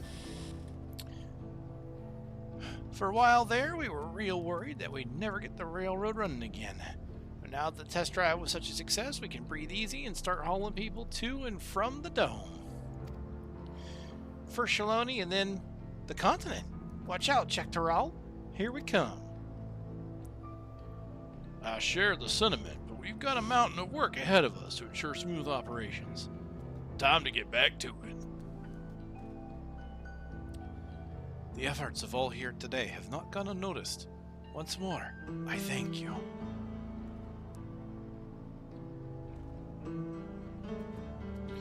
As for our own work, I trust you can handle matters in Alexandria, Lamati. I'm guessing this is going to be Crossroads. The way things feel, this feels like this is going to be Crossroads next. Yep, Crossroads. So this will be it. Everyone to stand still. Wuklamot is ready to race back to Alexandria.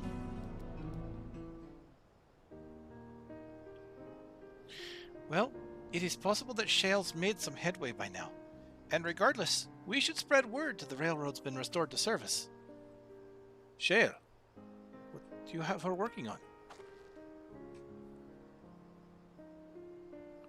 Kulucha's mother.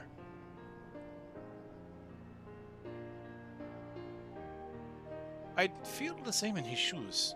Have felt the same. Some questions are painful to leave unanswered. There's no cause to look at me like that. The Kakiwa we met may have only been a simulacrum, but her memory was real. I needn't search for what she left behind, because she left it with me, and I will carry it, always. Oh, he's got a little Kakiwa chain on his backpack now. That's cute. I didn't notice that before. Speaking of things you're carrying... Oh, and we're actually going to point it out. Okay. Is that a teeny tiny Kakiwa? What? No. It's merely a token from Alexandria. Our friends in Oblivion would not take no for an answer. And I thought it as good as a souvenir as any. Whatever you say. For what it's worth, I think it's a nice way to bring her with you on your journeys.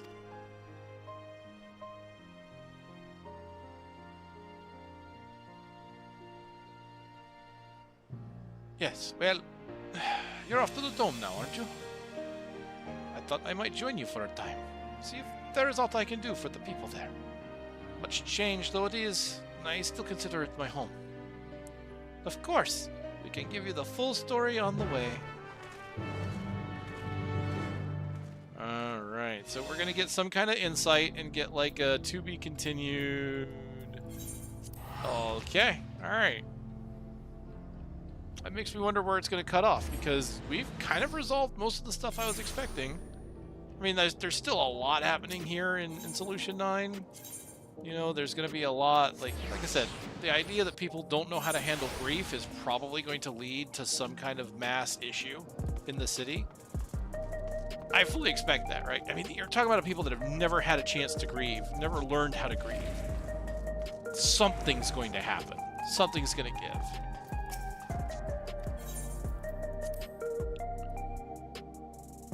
Beyond that, we just need to explore the key, which means our next patch is probably going to lead us to Ashola and whatever she wants to do with the key.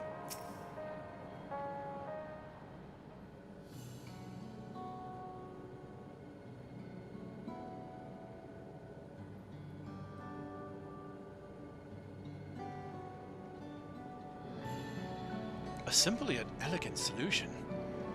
And thus the railroad is back in operation. Meanwhile, Shale has nearly finished processing the data. She'll be able to share her findings with us imminently. Hey, speak of the Tola. I'm interrupting something, I gather. Why, Stola, what brings you here? I've seen enough of the gate in the Sky Deep cenote for now, so I'm shifting my investigation to living memory. While there, I thought I would do well to have the company of an expert on electrope. I'd like to take a closer look at the place myself. I can join you once we've finished here. I guess I'm going with. Lest you fear I've forgotten, once I've made headway with living memory, the key in your keeping shall be the next subject of my scrutiny.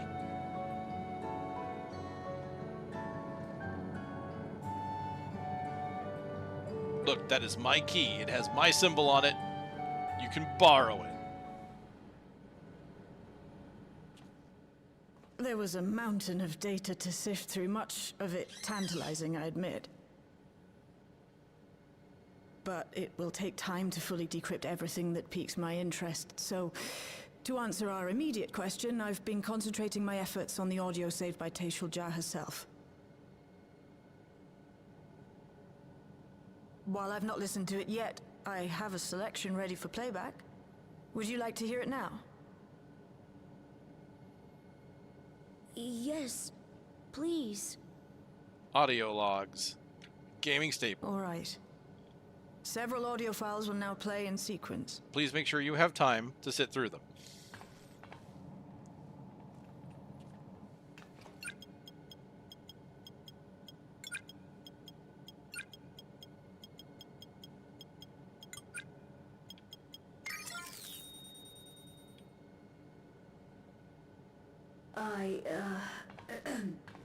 My name is Taishulja, and I decided to record this to help me put my thoughts in order, I suppose.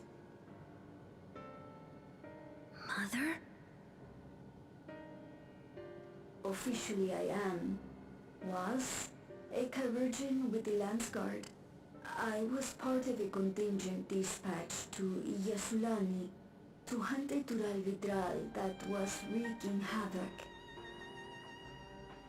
After our mission was complete, I elected to remain. It was the perfect opportunity to document the geographic distribution of medicinal herbs in this region. Or so I said when requesting special dispensation. In truth, I could not bear to return to Tuiyolal. I had hoped to aid Commander Zoralja in the right of succession, but he did not so much as look my way. I was never in contention, of course, one of the nameless many in his army. To go back and face that reality was too much for me. So I ran. And in my cowardice, I stumbled upon this path. A path that changed my life. When the dome appeared, I found myself trapped within and reunited with my commander.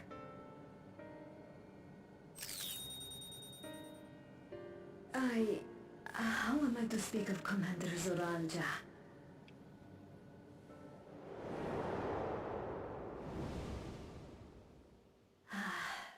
I admired him. His incontestable strength, his unwavering focus. He was a man of great passions.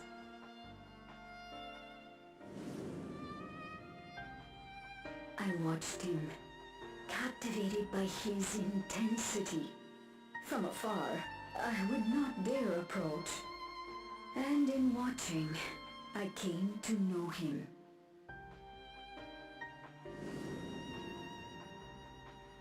His eyes too sought the distance, but not as mine did. He yearned not for another, but something else, beyond the horizon. That gaze would never fall upon me. I knew. I knew.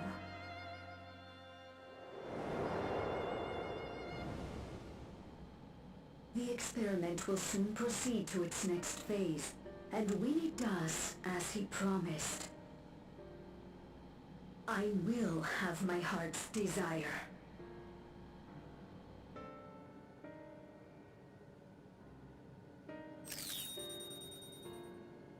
Today.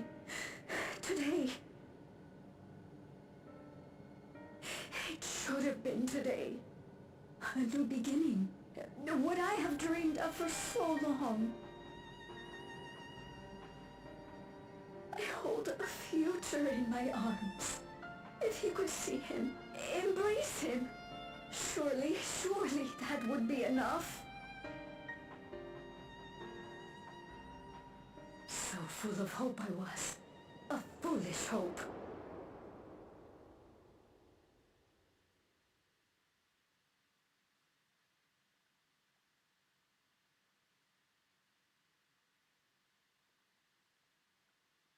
Its scales are blue.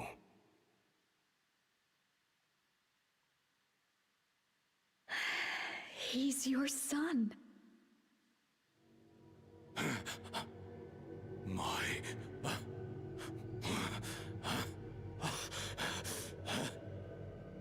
No, I can't.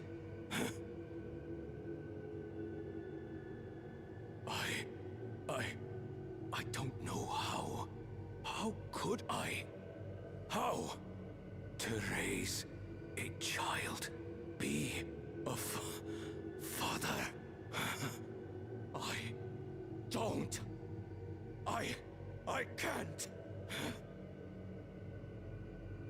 No! No! Get it away from me. Get that thing away from me!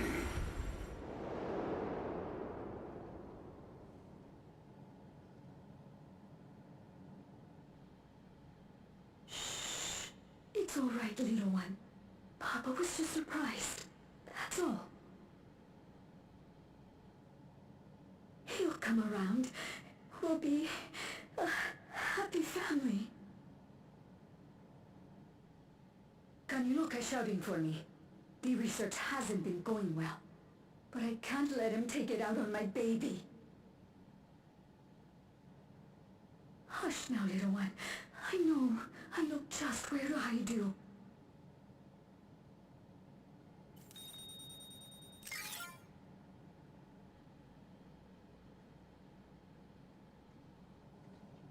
That's all of them.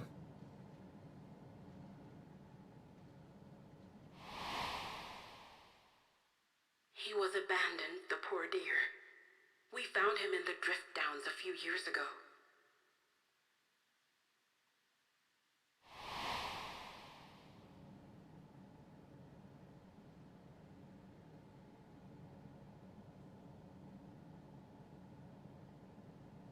We know some manner of accident happened at the facility after this was recorded. Perhaps your mother couldn't come back for you.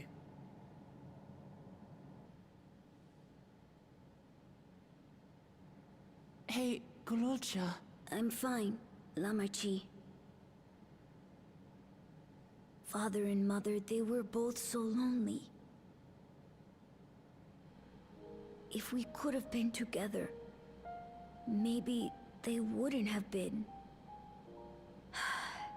But sometimes things don't work out, no matter how hard you try.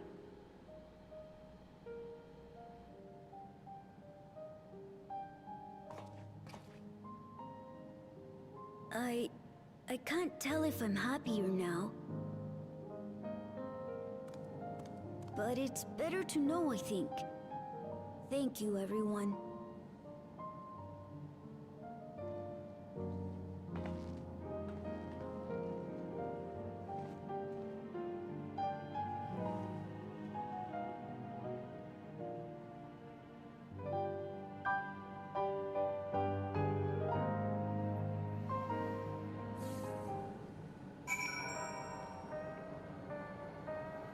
Poor child.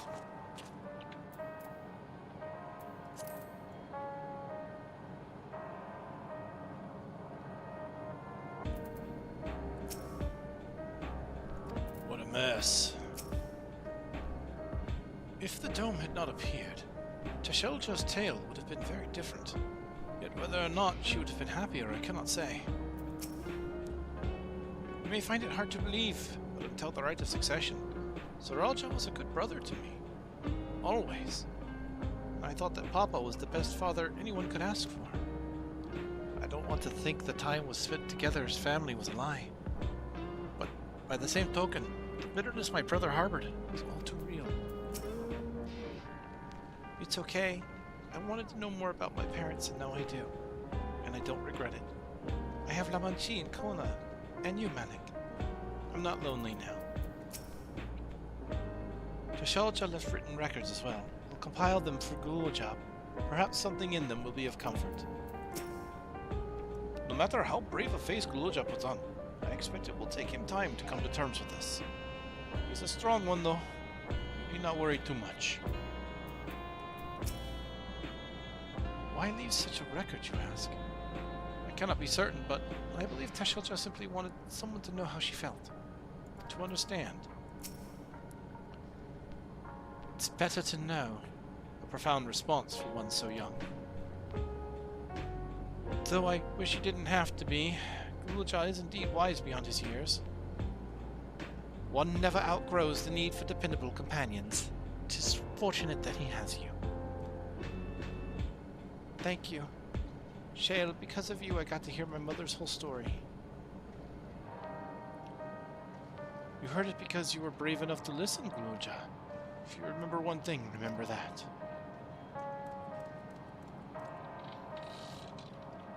Now then, having shared what I can at present, I am ready to head to living memory, when you are. I am planning to be thorough, so we will need to stop for supplies on the way. That said, I promise we won't remain over long. I know we will all have much and more to attend to. For now, farewell.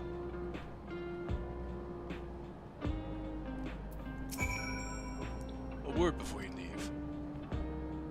Our network's already spreading word of the railroad. We expect people would be clamoring to get on the first train back. Yet the reaction's been the polar opposite. Scant few seem inclined to depart Alexandria anytime soon. What? When we spoke before, you said many Talola were eager to reunite with friends and family. Maybe they're concerned about getting through Vanguard? If so, we could take turns accompanying them. In any case, we need to speak with the people ourselves. Let's start at Leonode 9. Okay, wasn't expecting this turn.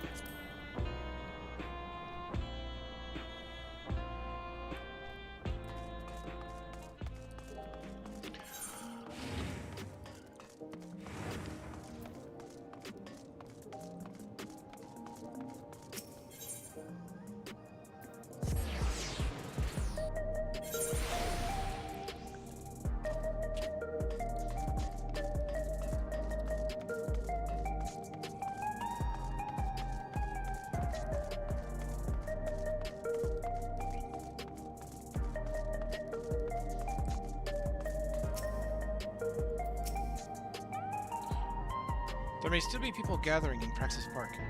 Let's try there first.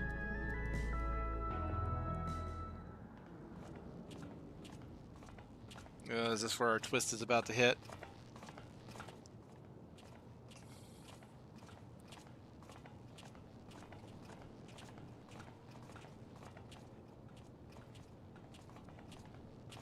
The people look uneasy.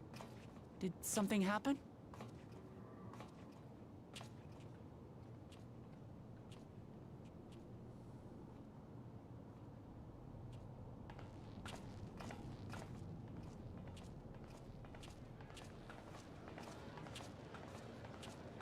Have you heard? Someone was killed in the Thunder Yards. The Thunder Yards was one of the hunters slain by a beast. It was a hunter, all right, and a veteran at that. But it was no fiend that did him in. Only a random bolt of lightning. Such a senseless way to die. They say that he expended his last soul cells during Zoraljar's attack on the city. For an upright, hard-working man to meet such an unceremonious end, it feels wrong. Indeed it does. That is life. But we'll be fine, won't we? Even if the system no longer erases our memory of the departed, the regulators continue to function. I shan't go before my time. Growing old and passing peacefully with the help of the ushers is only natural. Well, you may think so, but how are we to know? We have no memory of those who have gone. More may have met violent deaths than passed from old age, and we would be blissfully unaware. It could happen to you, or me, to any of us. Then what are we to do? Spend every waking moment thinking only of how we might die?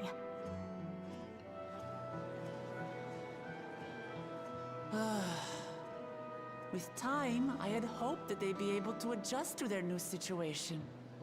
But it's only gotten worse. Look! It's Queen Sphene!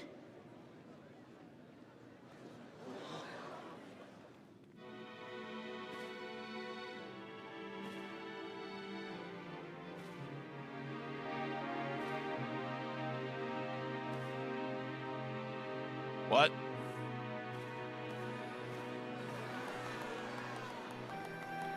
What?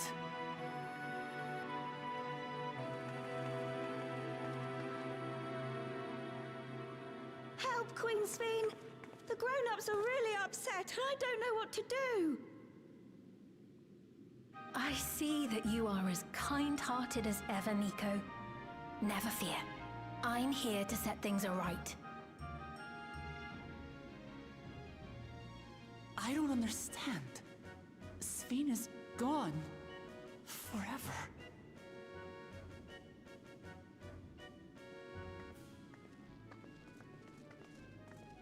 You there, Gusson. You were the Queen's aide, weren't you? What's the meaning of this? Begging your pardon, Vow of Resolve. But Her Majesty Queen Sphene is paying visit to her people, as is her wont. What are you talking about? Sphene is dead. You officiated the funeral yourself. We all placed flowers to mourn her passing. A funeral? For Her Majesty?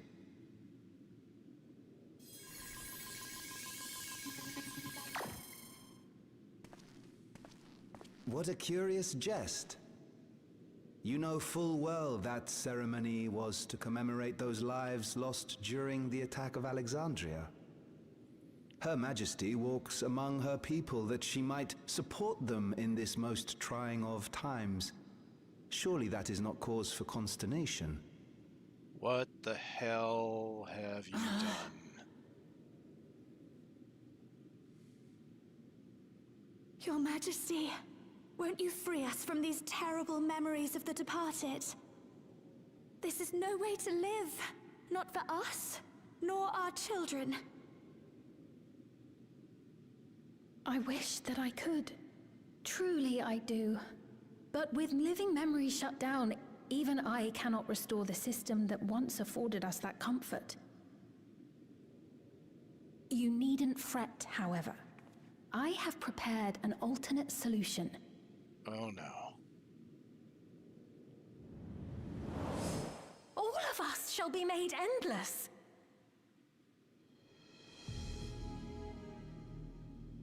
I have created a new system that allows you to transplant your memories directly into an ethereal vessel.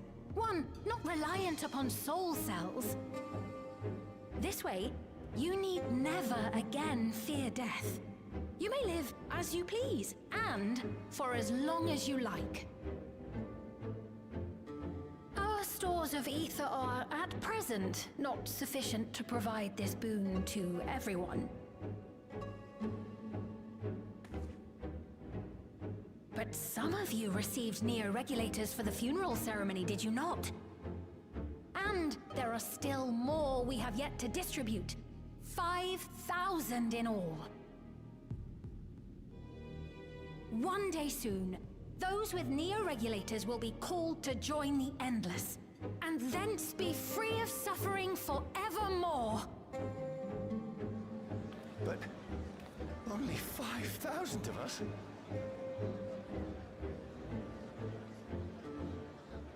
You Victral!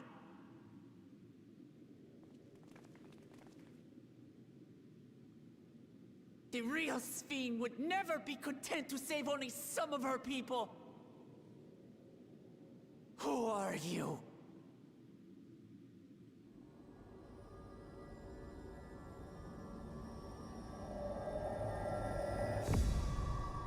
I am Sphene, the Queen of Reason.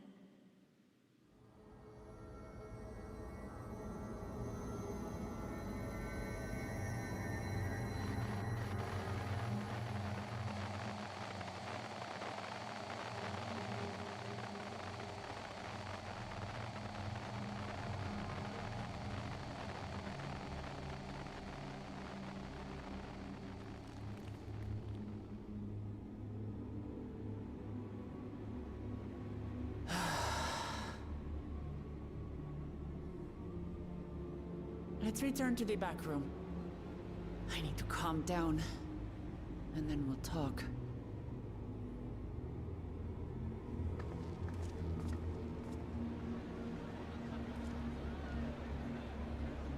I'd want to get her alone.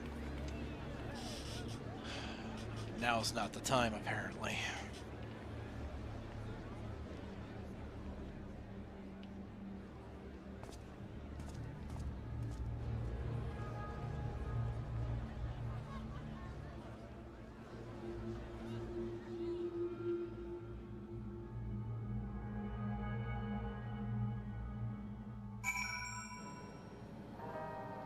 Well, I wasn't expecting her to come back.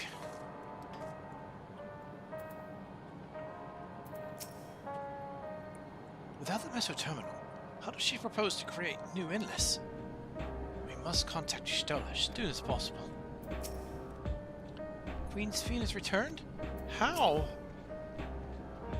Seriously, what was that? Sphene was erased. If she's back, then are the Endless? There's not a report yet, but we have all eyes and ears out in Neverkeep and Heritage Found. You saw Sphene with your own eyes, so it wasn't someone else. We've heard about the Queen of Reason's proclamation. The rumors spread through the district like wildfire.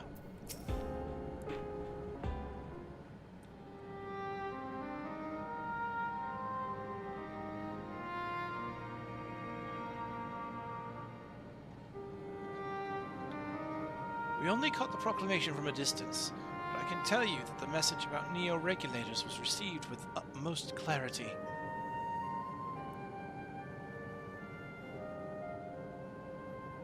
It couldn't have been Sphene.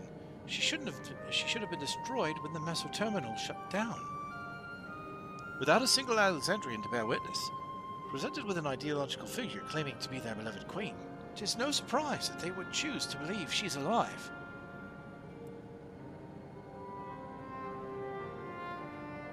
What is troubling, however, is their denial that the funeral was held in her honor. 'Tis as if the memories have been erased.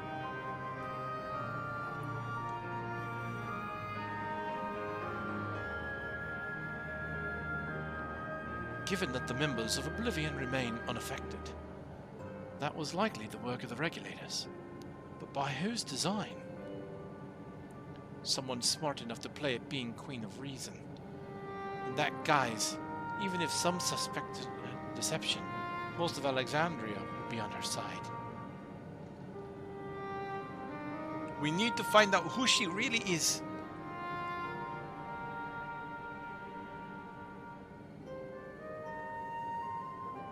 While I agree wholeheartedly, we should avoid drawing more attention than we already have. We must be patient until Oblivion's network turns up a lead, or until our self-proclaimed queen makes her next move.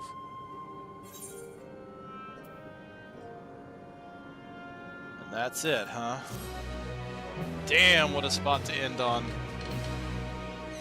The perfect to-be-continued moment.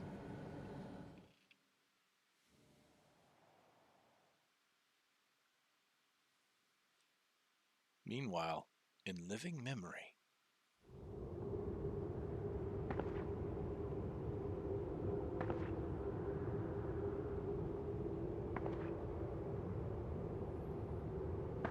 Oh, where am I?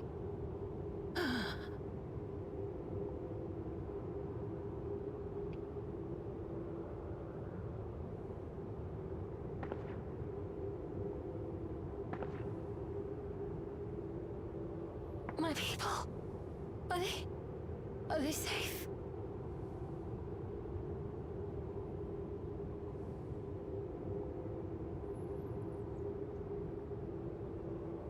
Why am I?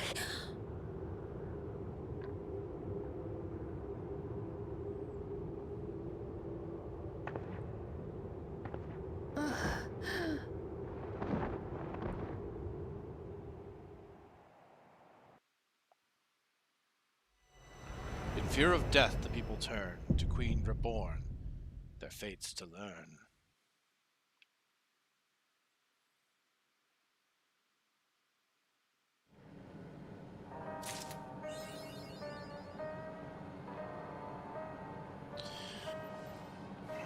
So it sounds like the regulator in Sphne's crown worked. It registered her as dead. And it sent her to living memory.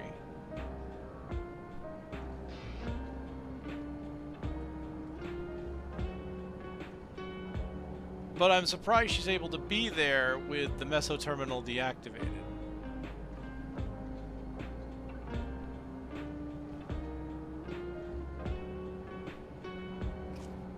Huh. Interesting.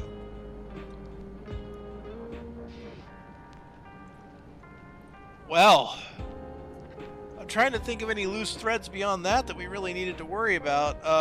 Yosolani's thing with the native people, that's been resolved. We've got the train basically working all the way up to Vanguard. People can go home if they want. We obviously do have the issue with people having to deal with death. It's interesting that even though she came back, or someone proposing to be her, the memory erasure only worked for Sphene herself, not for everyone else that died. So...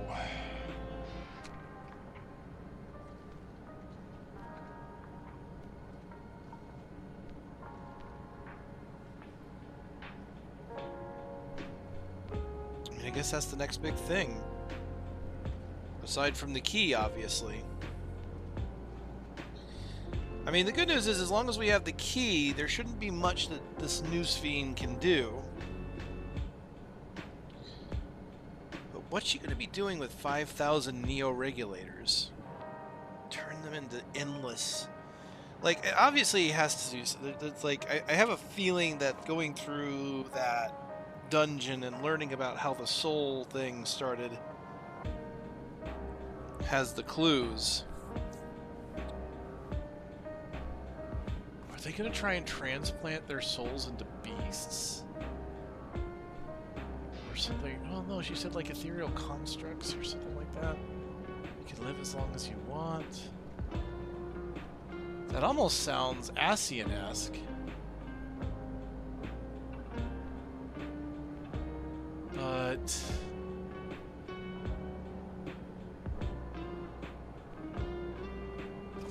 I mean, now that'd be a twist. Some kind of Ascian taking control. One of the Sundered ones, of course. I don't feel like they would need to do any of this. I don't think it's gonna go. I don't think it's gonna go that way.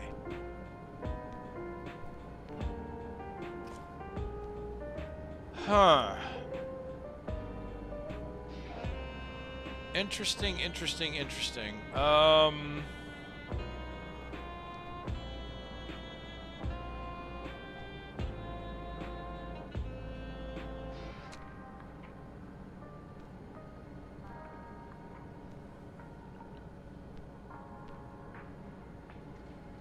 Well,